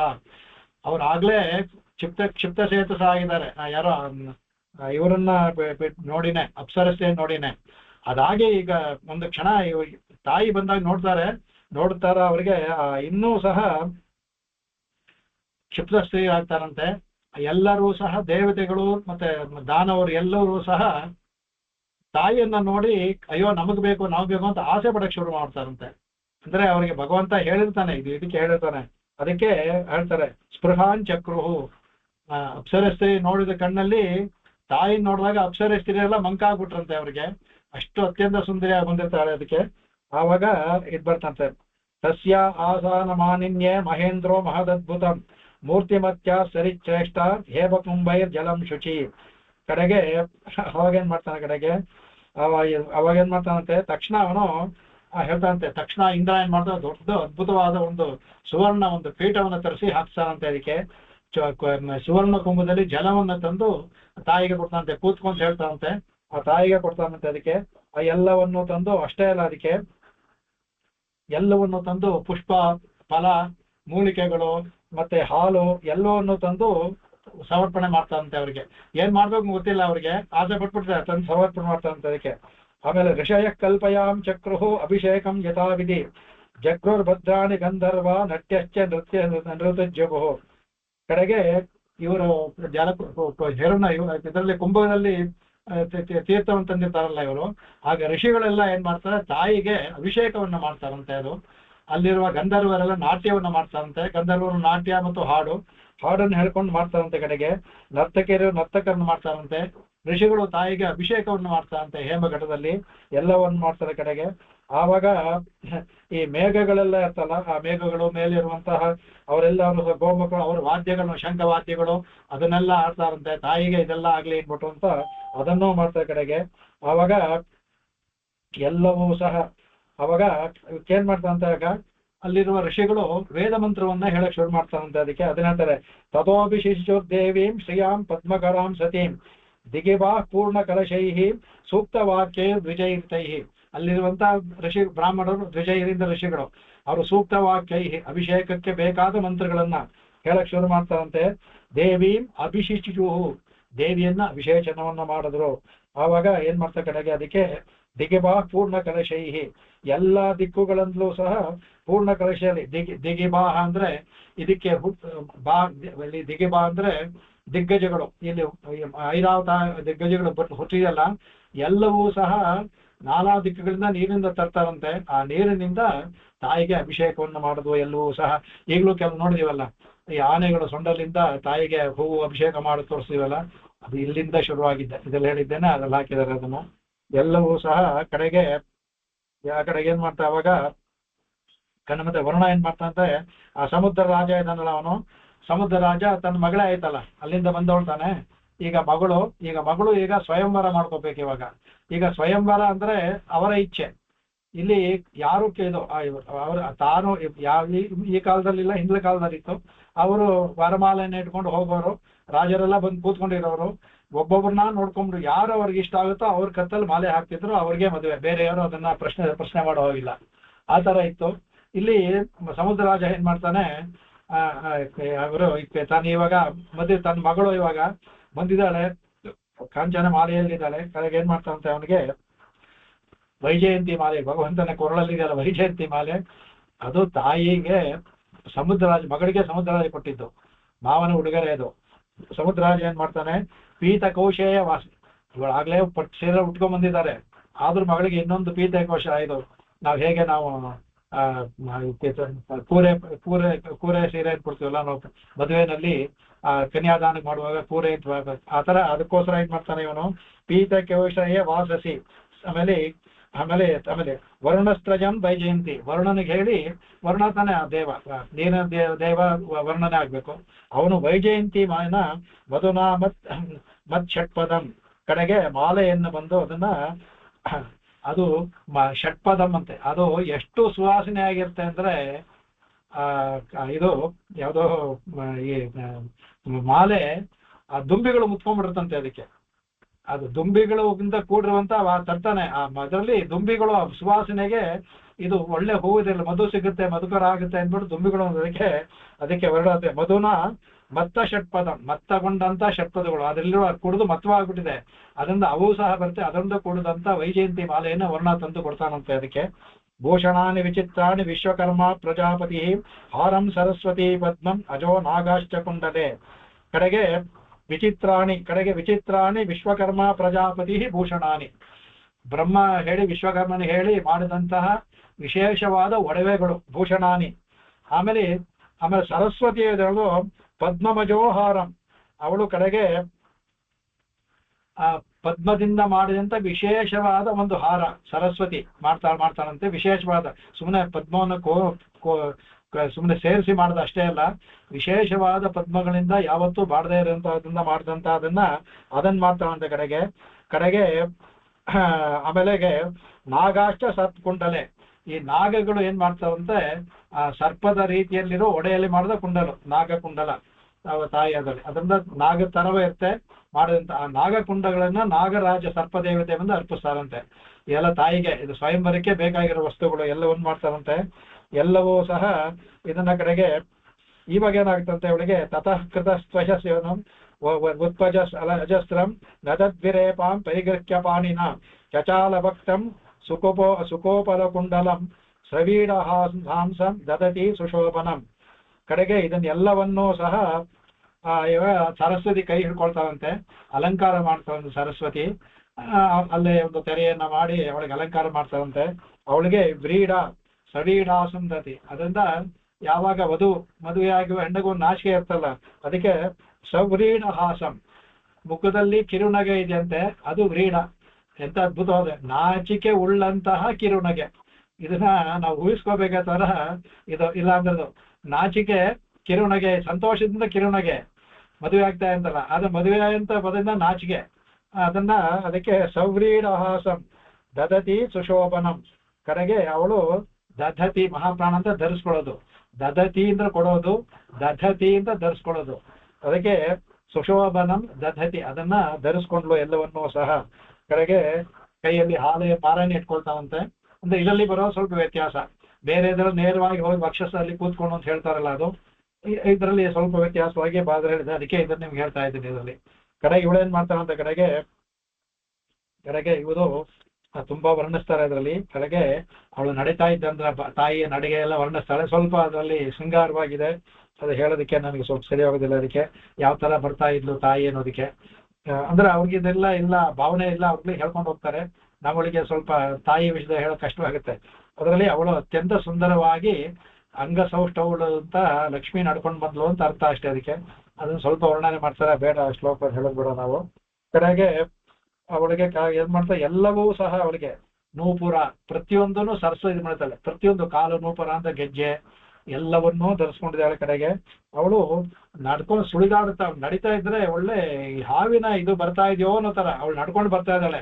ಅವಳು ಅಂಗಸೌಷ್ಠ ಚೆನ್ನಾಗಿತ್ತೆ ಅಂದ್ರೆ ಬೆಳಗ್ತಾ ಇರ್ಬೇಕಾದ್ರೆ ಅವಳು ಈ ಸಿಕ್ಸಾಗ್ ಅಂತಾರಲ್ಲ, ಆ ತರ ನೇರವಾಗೇ ಬರ್ತಾ ಇರೋದು, ಆ ತರ ಬರ್ತಾ ಇದ್ದಾಳೋ ಅಂತಾರ ಇತ್ತು ಅಂತ ಅಲ್ಲಿ ಇವರು ವ್ಯಾಖ್ಯಾ ಹೇಳ್ತಾ ಇದಾರೆ.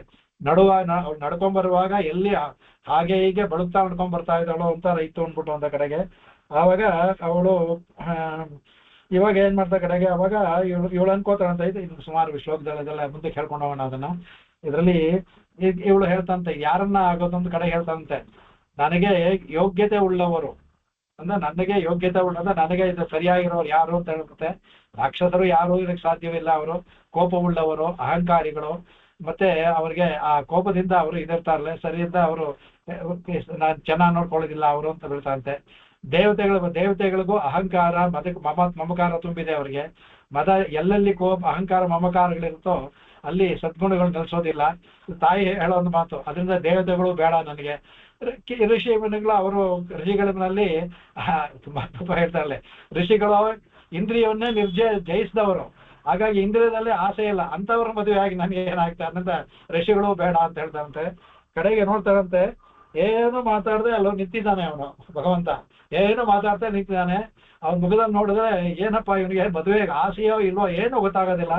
ನೋಡ್ತಾರಂತೆ ಇವನೊಬ್ಬನೇ ನೋಡು, ಯಾವ ಒಂದು ಮುಖದಲ್ಲಿ ಇದು ಇಲ್ಲ, ವಿಕಾರವೂ ಇಲ್ಲ.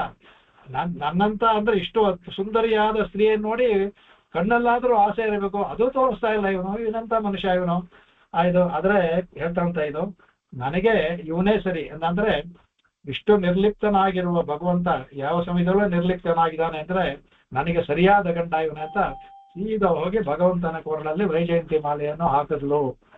ಮತ್ತೆ ಅದನ್ನ ಮಾತ್ರ ನಾವು ಹೇಳ್ತೀವಿ, ಅದು ಹೋಗಿ ತಾನೇ ಸೀದಾ ಹೋಗಿ ಭಗವಂತನ ಹಾಕೋದು ಮಾತ್ರ ಹೇಳ್ತೀವಿ. ಅದಕ್ಕೆ ಮುಂಚೆ ಇಷ್ಟು ನಡೆದಿದ್ದನ್ನ ಭಾಗವತಲ್ಲಿ ಹೇಳಿದೆ. ಬೇರೆ ಪುರಾಣ ತಾನೇ ಹೋಗಿ ನೇರವಾಗಿ ಭಗವಂತನ ಕೊಳಿಗೆ ಹಾಕಿದ್ಲು ಅಂತ ಅಷ್ಟೇ ಅಲ್ಲ, ವಕ್ಷಸ್ಥವ ಹೇಳ್ತಾರೆ, ಅದರಲ್ಲಿ ಹತ್ತಿದ್ಲು. ಇಲ್ಲಿ ಹೇಳ್ತಾರೆ ಪರ್ಯಂಕಿಕ ನಿತ್ಯಾರೋಹಣ ನಿರ್ವೃತೋ ವಿಹರತೆ.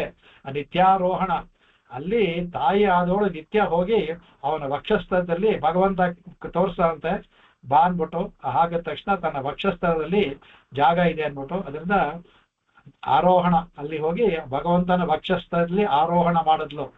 ಅಲ್ಲಿ ಹಾಗಾದ್ರೆ ಅದು ನಿತ್ಯವಾಗಿ ಆರೋಹಣ ಮಾಡ್ತಾ ಇರ್ತಾಳೆ. ಅಂದ್ರೆ ದೇವಿ ಅನಪಾಯಿನಿ ಅಂತ ಹೆಸರು ಇದೆಲ್ಲ ಶ್ರೀಸುದಿರಲ್ಲ, ಅವಳು ಅನಪಾಯಿನಿ, ಒಂದು ಕ್ಷಣವೂ ಬಿಟ್ಟೋದಿಲ್ಲ, ಯಾವ ಕ್ಷಣದವಳು ಅದಕ್ಕೆ ಅಗಲ ಇಲ್ಲೇನ್ ಹಿರಿಯಂತ ಅದ್ಭುತವಾಗಿ ಹೇಳ್ತಾ. ಅದಕ್ಕೆ ಆತರ ದೇವಿ ಅನಪಾಯಿನಿಗೆ ಇಲ್ಲಿ ಸ್ವಾಮಿ ಅದಕ್ಕೆ ಏವ ಪದವನ್ನು ಹಾಕಿದ್ರಲ್ಲ, ಅದನ್ನ ಅದೇ ಶ್ರೇಯಾಸಹ ಏವ, ಆ ಏವ ಅನ್ನೋದಕ್ಕೆ ವ್ಯಾಖ್ಯಾನದಲ್ಲಿ ಇಷ್ಟೆಲ್ಲ ತಗೊಂಡಿದ್ದಾರೆ. ಏವ ಅನ್ನುವಾಗ ಯಾವ ಕಾಲದಲ್ಲೂ ಭಗವಂತನ ಬಿಟ್ಟಿಲ್ಲದೆ ಇರೋದು ವಿಷ್ಣೋರ್ ಅನಪಾಯಿನಿ ಅನ್ನೋದು ಏವ ಒಂದು ಪದದಿಂದ ಸ್ವಾಮಿ ತೋರಿಸಿದ್ದಾರೆ ಅಂದ್ಬಿಟ್ಟು. ಸಮಯ ಆಯ್ತು ಇದಕ್ಕೆ. ಇದರಲ್ಲಿ ಈ ಕಥೆ ಇದೆಲ್ಲಾಗುತ್ತೆ, ಇದರಿಂದ ಇದನ್ನ ಮಾತ್ರ ಹೇಳಿ ನಡೆಸ್ಬಿಡ್ತೇನೆ, ಇನ್ನೇನ್ ಬಂದು ಅಂತ. ಹೋಗ್ತಾಳೆ. ಇದಾದ್ಮೇಲೆ ತಕ್ಷಣ ಚಂದ್ರ ಬರ್ತಾನೆ. ಚಂದ್ರನ ಒಂದು ಉದ್ಭವ ಆಗುತ್ತೆ. ಎಲ್ಲ ಆದಾಗ ಏನಾಗುತ್ತೆ, ಇವ್ರಿಗೆ ಇದಾಗುತ್ತೆ ಕಡೆಗೆ ಎಲ್ಲ ಬಂತಲ್ಲಪ್ಪ, ಇದನ್ನ ಇಷ್ಟೆಲ್ಲ ಆಯ್ತು ಅಂದ್ರೂ ಸಹ ನಮಗೆ ಬೇಕಾದ ಅಮೃತ ಬರಲ್ಲ, ದೇವತೆಗಳಿಗೆ ಕ್ಷೋಭೆ ಉಂಟಾಗುತ್ತೆ. ಇದೇನು ಎಲ್ಲಾ ವಸ್ತುಗಳು ಬಂತು, ನಾವು ಬೇಕಾದಂತ ನಮಗೆ ಬೇಕಾದ ವಸ್ತುಗಳೇ ಬರ್ಲಿವಲ್ವಲ್ಲ. ಅದಕ್ಕೆ ಅದಾದ್ಮೇಲೆ ಕಡೆಗೆ ಹೊರಡ್ತಾರೆ. ಆಮೇಲೆ ಭಗವಂತ ಮಾಡ್ತಾ ಇವರ ಅಸಹನೆ ನೋಡ್ತಾನಂತೆ. ಭಗವಂತ ತಾನು ವೇಗವಾಗಿ ಮತ್ತೆ ಕಡೆ ಹೋಗ್ತಾನೆ. ಆಗ ಕಡೆ ಹೋದಾಗ ಅವಾಗ ಏನ್ ಮಾಡ್ತಾರೆ ಕಡೆಗೆ, ಅವಾಗ ಅದರಲ್ಲಿ ಅಮೃತದ ಕಲಶ ಉದ್ಭವ ಆಗುತ್ತೆ. ಅದು ಅಮೃತ ಪೂರ್ಣ ಕಲಶಂ ಬಿಭ್ರದ್ ವಲಯಭೂಷಿತ ಸವೈ ಭಗವತ್ ಸಾಕ್ಷಾತ್ ವಿಷ್ಣೋರಂಶಾಂ ಅಸಂಭವ ವಿಷ್ಣೋರ್ ಅಂಶಾಂಶ ಸಂಭವ ವಿಷ್ಣೋರಂಶಾಂಶ ಸಂಭವ ಧನ್ವಂತರಿ ಇತಿ ಖ್ಯಾತಃ ಆಯುರ್ವೇದ ದ್ರಿಜಿಘ್ಯಭಾಕ್. ಅವಾಗ ಹೇಳ್ತಾನೆ ಕಡೆಗೆ, ಅವಾಗ ಎಲ್ಲರೂ ಸಹ ನೋಡ್ತಾ ಇರ್ಬೇಕಂದ್ರೆ ಅಂದ್ರೆ ಅವಾಗ ಅವನು ಧನ್ವಂತರಿ ಅತ್ಯಂತ ಅವನು ಹೇಳ್ತಾರೆ ಅಮೃತ ಕಲಶವನ್ನ ಹಿಡ್ಕೊಂಡಿದಂತೆ. ಬಿಭ್ರತೆ ವಲಯಭೂಷಿತ, ಅವನು ಯಾರು ಭಗವತ್ ಸಾಕ್ಷಾತ್ ಅಂಶೋ, ಆ ಧನ್ವಂತರಿಯು ಭಗವಂತ ಅಂಶವೇ. ಹೇಳಿದ್ನಲ್ಲ, ಈ ವಸ್ತ್ರದಲ್ಲಿ ಎಲ್ಲವೂ ಅಂದ್ರೆ ಅಮೃತವೂ ಅವನೇ, ಅಮೃತದಲ್ಲಿ ತಂದವನು ಅವನೇ, ಧನ್ವಂತರಿ ಅವನೇ. ಯಾರಪ್ಪ ಅಂದ್ರೆ ವಿಷ್ಣೋಹೋ ವಿಷ್ಣೋರ್ ಅಂಶ ಸಂಭವ, ವಿಷ್ಣುವಿನ ಒಂದು ಅಂಶದ ಸಂಭವನಾದವನು ಧನ್ವಂತರಿ. ಧನ್ವಂತರಿ ವಿಷ್ಣುವಿನ ಒಂದು ಅವತಾರವೇ. ಈ ಒಂದು ಅವತಾರದಲ್ಲಿ ಎಷ್ಟೊಂದು ಅವತಾರ ನೋಡಿ ಭಗವಂತನದು.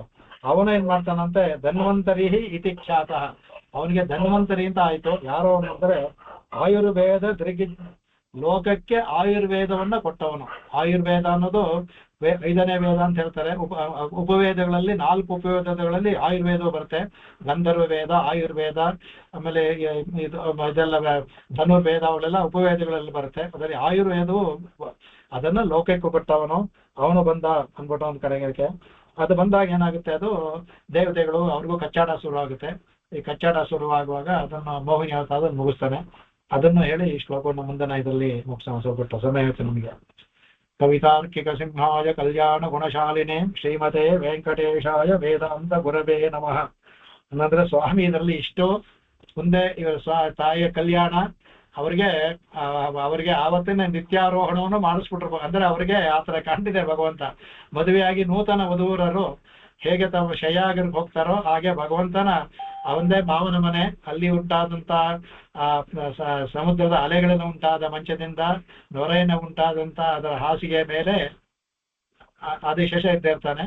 ತಾಯಿಯ ಜೊತೆಗೆ ಭಗವಂತ. ಅದಕ್ಕೆ ನಿತ್ಯಾರೋಹಣ ಅಂತಹ ಇವನು ನಿರ್ವೃತ ವಿಹಾರದೆ ಸಹಾ ದೇವೈಸ ಇರೋವನು. ಅವ್ರು ಹೇಳ್ತಾರೆ ನಮಗೆ ಅವ್ಯಾಸುಹು ಭುವನತ್ರಯಿ, 3 ಲೋಕವನ್ನು ಯಾಕಂದ್ರೆ ಎಲ್ಲ ವೇದತ್ರಯಿ ಕಾಪಾಡ್ಬಿಟ್ಟ. ಈಗ ಭುವನತ್ರಯಿಯನ್ನ ಶಾಸ್ತ್ರ ಕಾಪಾಡೋ ಭುವನತ್ರಯು ಅವ್ಯಾಸುಹು ಅವರಕ್ಷಣೆ ಅಂತ ಆತಲ್ಲೇ ಅದರಲ್ಲಿ ಅವರಕ್ಷಣೆ ಅವ್ಯಾಸುಹು ನಮ್ಮನ್ನ ರಕ್ಷಿಸಲಿ, ರಕ್ಷಿಸಲಿ ಅಂತ ಶ್ಲೋಕದರ್ಥ. ಸ್ವಲ್ಪ ಹೇಳ್ಕೊಂಡು ಮುಂದೆ ಇದಕ್ಕೆ ಹೋಗೋಣ. ಅಕಸ್ಮಾತ್ ನಾನು ಬಿಟ್ರೆ ಗ್ಯಾಪ್ಸಿ, ನಾನು ಹಿಂದಿನ ಶ್ಲೋಕದಲ್ಲಿ ಏನಾದ್ರು ಬಿಟ್ಟಿದ್ನೋ ಗೊತ್ತಿಲ್ಲ. ಮುಂದಿನ ಇದರಲ್ಲಿ ಇನ್ನೊಂದು ಚೂರು ಜಾಸ್ತಿ ಇಲ್ಲ, ಒಂದು ಚೂರು ಹೇಳ್ಬಿಟ್ಟು ಸಂಕಲ್ಪ ಸೂರ್ಯದ ಒಂದು ಶ್ಲೋಕ ಹೇಳಿ ಒಂದು 5-6 ನಿಮಿಷ ಮುಗಿಸ್ಬೋದು. ಅದನ್ನ ಮುಗಿಸ್ಲಿಕ್ಕೆ ಮಾಡೋದು. ಕವಿತಾರ್ಕಿಕ ಸಿಂಹಾಯ ಕಲ್ಯಾಣ ಗುಣಶಾಲಿನೇ ಶ್ರೀಮತೆ ವೆಂಕಟೇಶಾಯ ವೇದಾಂತ ಗುರವೇ ನಮಃ. ವಾದಿದ್ವಿಪಶಿರೋ ಭಂಗ ಪಂಚಾನನ ಪರಾಕ್ರಮಃ ಶ್ರೀಮಾನ್ ವೆಂಕಟನಾಥಾರ್ಯಃ ಚಿರಂ ವಿಜಯತಾಂ ಭುವಿ.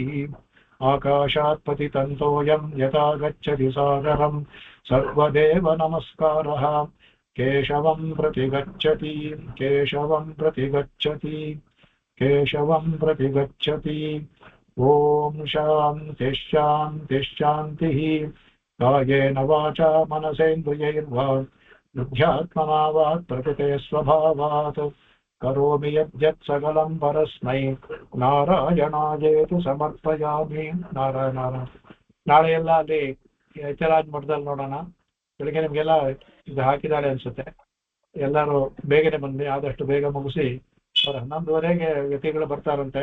ಅಷ್ಟೊಂದು ನಮ್ದು ರಾಮಾಯಣ ಪಟ್ಟಾಭಿಷೇಕ ಎಲ್ಲವೂ ಮುಗಿಸ್ಕೊಂಡೆ ಅವ್ರು ಬಂದ ತಕ್ಷಣ ಕಾರ್ಯಕ್ರಮ ಆರಂಭಿಸಿ 1-1.5 ಗಂಟೆಯಲ್ಲಿ 12:30 1 ಗಂಟೆ ಆಗುತ್ತೆ. 1 ಗಂಟೆ ಮುಗಿಸ್ಬೋದು. ಅಲ್ಲಿ ಎಲ್ಲ ಪ್ರಸಾದಕ್ಕೆಲ್ಲ ದೇವತೆ ಎಲ್ಲ ಅದಕ್ಕೆಲ್ಲ ಅರೇಂಜ್ ಮಾಡಿದ್ದಾರೆ ಅನ್ಸುತ್ತೆ. ಎಲ್ಲರಿಗೂ ಬಂದು ಏನು ತೊಂದರೆ ಇಲ್ಲ. ನಾಳೆ ನೋಡೋಣ ಅನ್ಸುತ್ತೆ. ನಮಸ್ಕಾರ ಸರ್. ನಮಸ್ಕಾರ ಅರುಣ. ನಮಸ್ಕಾರ ನಮಸ್ಕಾರ ನಮಸ್ಕಾರ ನಮಸ್ಕಾರ. ಲೈವ್ ನೋಡ್ದಂಗಿತ್ತು. ಮಂಥನ ಸಮುದ್ರ ಮಂಥನ ಲೈವ್ ನೋಡ್ದಂಗಿತ್ತು.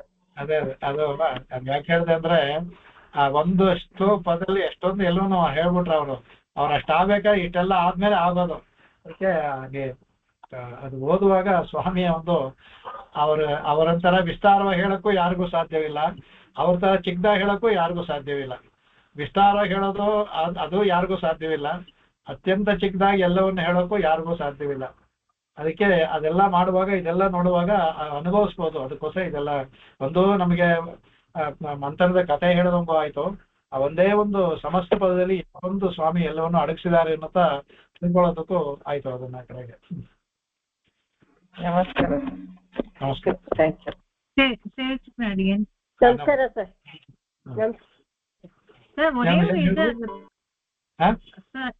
அடியன் ஒரே ஒரு இது புரியல. அந்த விக்ஷேபன சம்ஸ்கிருதல நீங்க ஏதோ அசம்ஸ்கிருத அது எனக்கு புரியல அடியன்.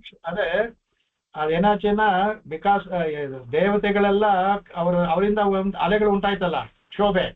ಅವನು ಸಮುದ್ರ ಮಂಥನದಿಂದ ತಿರುಗಿಸೋದು, ಆ ಬೆಟ್ಟದಿಂದ ಇವರ ಕಾಲ್ತು ಉಂಟಾಗಿ ಶೋಭೆ ಇದೆಯಲ್ಲ, ಆಗ ಕ್ಷೀರ ಸಮುದ್ರ ಅಸಂಸ್ಕೃತವಾಗೋಯ್ತದು. ಕ್ಷೀರ ಸಮುದ್ರಕ್ಕೆ ದೋಷ. ಈಗ ಭಗವಂತ ಇರೋ ಜಾಗಕ್ಕೆ ನಾವು ಕಾಲು ಕೊಟ್ಟರೆ ದೋಷ ತಾನೇ ಅದು ಅಸಂಸ್ಕೃತವಾಗಿತ್ತು. ಅದು ದದಿ ಅದು ಅದನ್ನ ಕೂರ್ಮನ ಉಸುರೇ ವೇದ. ತನ್ನ ವೇದದ ಉಸುರಿನಿಂದ ಹೇಗೆ ನಾವು ಪುಣ್ಯ ಮಾಡಿ ಪವಿತ್ರ ಮಾಡ್ತೀವೋ ಹಾಗೆ ಭಗವಂತನ ಉಸುರು ಅದನ್ನ ಸಂಸ್ಕೃತ ದಧಿಪಯ ಸಂಸ್ಕೃತವಾಗಿದ್ದ ದಧಿಪಯ ಸಂಸ್ಕೃತವಾಯಿತು ಅಂತ ಅದನ್ನ ಪುರಿಸಾಯ್ತು. ಅಸಂಸ್ಕೃತವಾಗಿದ್ದ ಕಾಲ್ನಾಳೆ. What is the exact meaning of ಸಂಸ್ಕೃತ? ಸಂಸ್ಕಾರ ಸಂಸ್ಕೃತ. Don't go by this language Sanskrit. ಸಂಸ್ಕಾರ ಸಂಸ್ಕಾರ ಪ್ಯೂರಿಫೈಯಿಂಗ್. ಪ್ಯೂರಿಫಿಕೇಶನ್ ಈಸ್ ಸಂಸ್ಕಾರ. The act of purification is Sanskrit.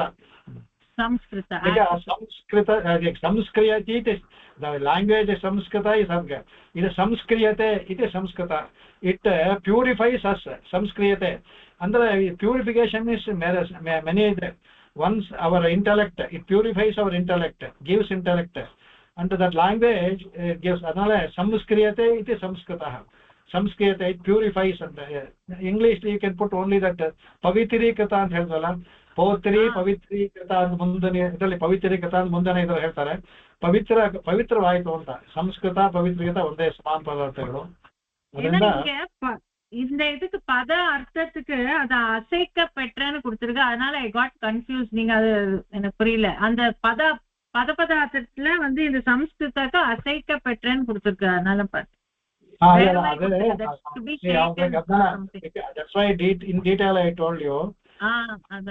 Sanskrit ಅಂದ ಪ್ಯೂರಿಫೈ ಅಂತ ಒಂದ್ ಪದ. ಪುಟ್ಟ ವರ್ಡ್ ಐ ಡೋಂಟ್ ನೋ. ನಾನು I have not seen what meaning they have put. ಇಲ್ಲೇ ಸಂಸ್ಕೃತ ಅಂದ್ರೆ ಸಂಸ್ಕ್ರಿಯತೆ ಐತಿ ಸಂಸ್ಕೃತ. ಅದನ್ನ ಪಾಲನೆಗಳು ಪವಿತ್ರಗಳು ಸರ್. It purifies. ಅದನ್ನ ಪ್ಯೂರಿಫೈ ಪண்றதுக்கோசம் ಅದು. ಅದಕ್ಕೆ ಅಸಂಸ್ಕೃತ ಅನ್ನಕ ಅಪವಿತ್ರಮಾನದ ಅಸಂಸ್ಕೃತಮಾನದ இது விசுவாச மூச்சு காற்றுனால வேதத்தினால பியூரிஃபை. அதான் அதான் ஆமையோட மூச்சு காற்றுனால அது வேதத்து. அது because it is Veda it got purified. எப்படி ஆமா எப்படி நாம புண்ணிய மந்திரத்தால சம்ஸ்காரம் பண்ணி பவித்திரம் பண்றோமோ பகவான் எல்லா வேதம் 3 வேதமும் இருக்கு. அதனால அது க்ஷீரசாகர் வந்து சம்ஸ்கிருதமாச்சேன்னு அற்புதமான அது இதே அந்த பாகவத் கதையை 2 லைன்ல போட்டிருக்காரு. அந்த இது சம்ஸ்கிருதமாச்சே அது. ஆனா நமக்கு தோணாது பாருங்க, க்ஷீரசாகரா இஸ் பகவந்தன் இடத்துல இவங்க கால் படுறது இதெல்லாம் படுறதெல்லாம் அசம்ஸ்கிருதம் தானே. இப்ப நாம பகவானுக்கு அபிஷேகம் பண்றது ஏதாவது பை சான்ஸ் அது நமக்கு கையா கொஞ்சம் ஜலம் கொட்டினா கூட நான் அந்த ஜலத்தெல்லாம் கொட்டி மேல ஏன்னா காலுக்கு பட்ட ஜலம் படுத்துன்னா அதுக்கு சேஷம் ஆயிடுதுன்னா எல்லா ஜலமும் கொட்டி மறுபடியும் எடுத்துக்கிறேன் ஃப்ரெஷ்ஷா. ஏன்னா அது அசம்ஸ்கிருதமாச்சு. அதுல அது மாதிரி இவங்க எல்லா இது மறுவர் not only their football, their mind, because they hate each other. So adrinda not only they hate each other, and அதனால கூட க்ஷீரசாகர அசம்ஸ்கிருதம் ஆயிடுது. ஆமா, நம்ம எந்த பாவனையில ஒரு கிரியேட் பண்றோமோ பவித்திர பாவனை இஸ் இம்பார்ட்டன்ட் இல்லையாடி. நம்ம எந்த பாவனையில ஒரு கிரியேட் பண்றோமோ that is also very important. ஆனா அந்த அங்க ஆணு தொட்ட க்ஷீரசாகரத்தை பகவானே தானே எல்லாம் அவனே பண்ணிக்கணுமே, வேற யாரும் பண்ண முடியும்? இந்த க்ஷீரசாகரத்தை பவித்திரம் பண்ண யாருனால முடியும்? அதனால எல்லாம் அவனே பண்ணிக்கணும். இந்த இருக்கு கூர்மா அவதாரத்துல எவ்வளவு அவதாரம் பாத்தீங்களா? அதுல நமக்கு ஒரே கூர்மா அவதாரத்தை எவ்வளவு அவதாரம் பண்ணா, அவனே பிடிச்சா அவனே பண்ணா. இதுல முன்னே வருது அந்த கூர்மா அவதாரத்தை எப்படி அந்த இந்திரி அதெல்லாம் நாளைக்கு ஞாபகம் சொல்றேன். எப்படி அந்த தன்னை எல்லாமே உள்ளுக்கு இருக்கிறதெல்லாம் வேணாம்னா வழி எடுக்கிறத உள்ளுக்கு இருக்கிறத அதே கூட இந்த சுவாமி அதை சொல்லியிருக்காரு. அது ரொம்ப நல்லா இருந்தது. This explanation is very beautiful. ரொம்ப நல்லா இருக்கு. இதெல்லாம் ஆக்சுவலி சம்ஸ்கிருதம் ரொம்ப நல்லா இருக்கு. அதை சொல்லிட்டு போகொண்டா முடிஞ்சா பார்க்க கொஞ்சம் நான் சொல்றேன். அது இன்னும் டைம் ஆயிடும். அது ரொம்ப நல்ல பதங்கள் எல்லாம் போட்டிருக்கு அதுல. அது சுவாமி இது எல்லா சங்கல்ப சூரியத்துல இதெல்லாம் சொல்லியிருப்பாரு. அதெல்லாம் சேர்ந்து எடுத்து சங்கல்ப சூரியத்தை ஒன்னு எடுத்து நாளைக்கு சொல்லலாம். அது தேங்க்ஸ். தன்யோஸ்மி. தன்யோஸ்மி.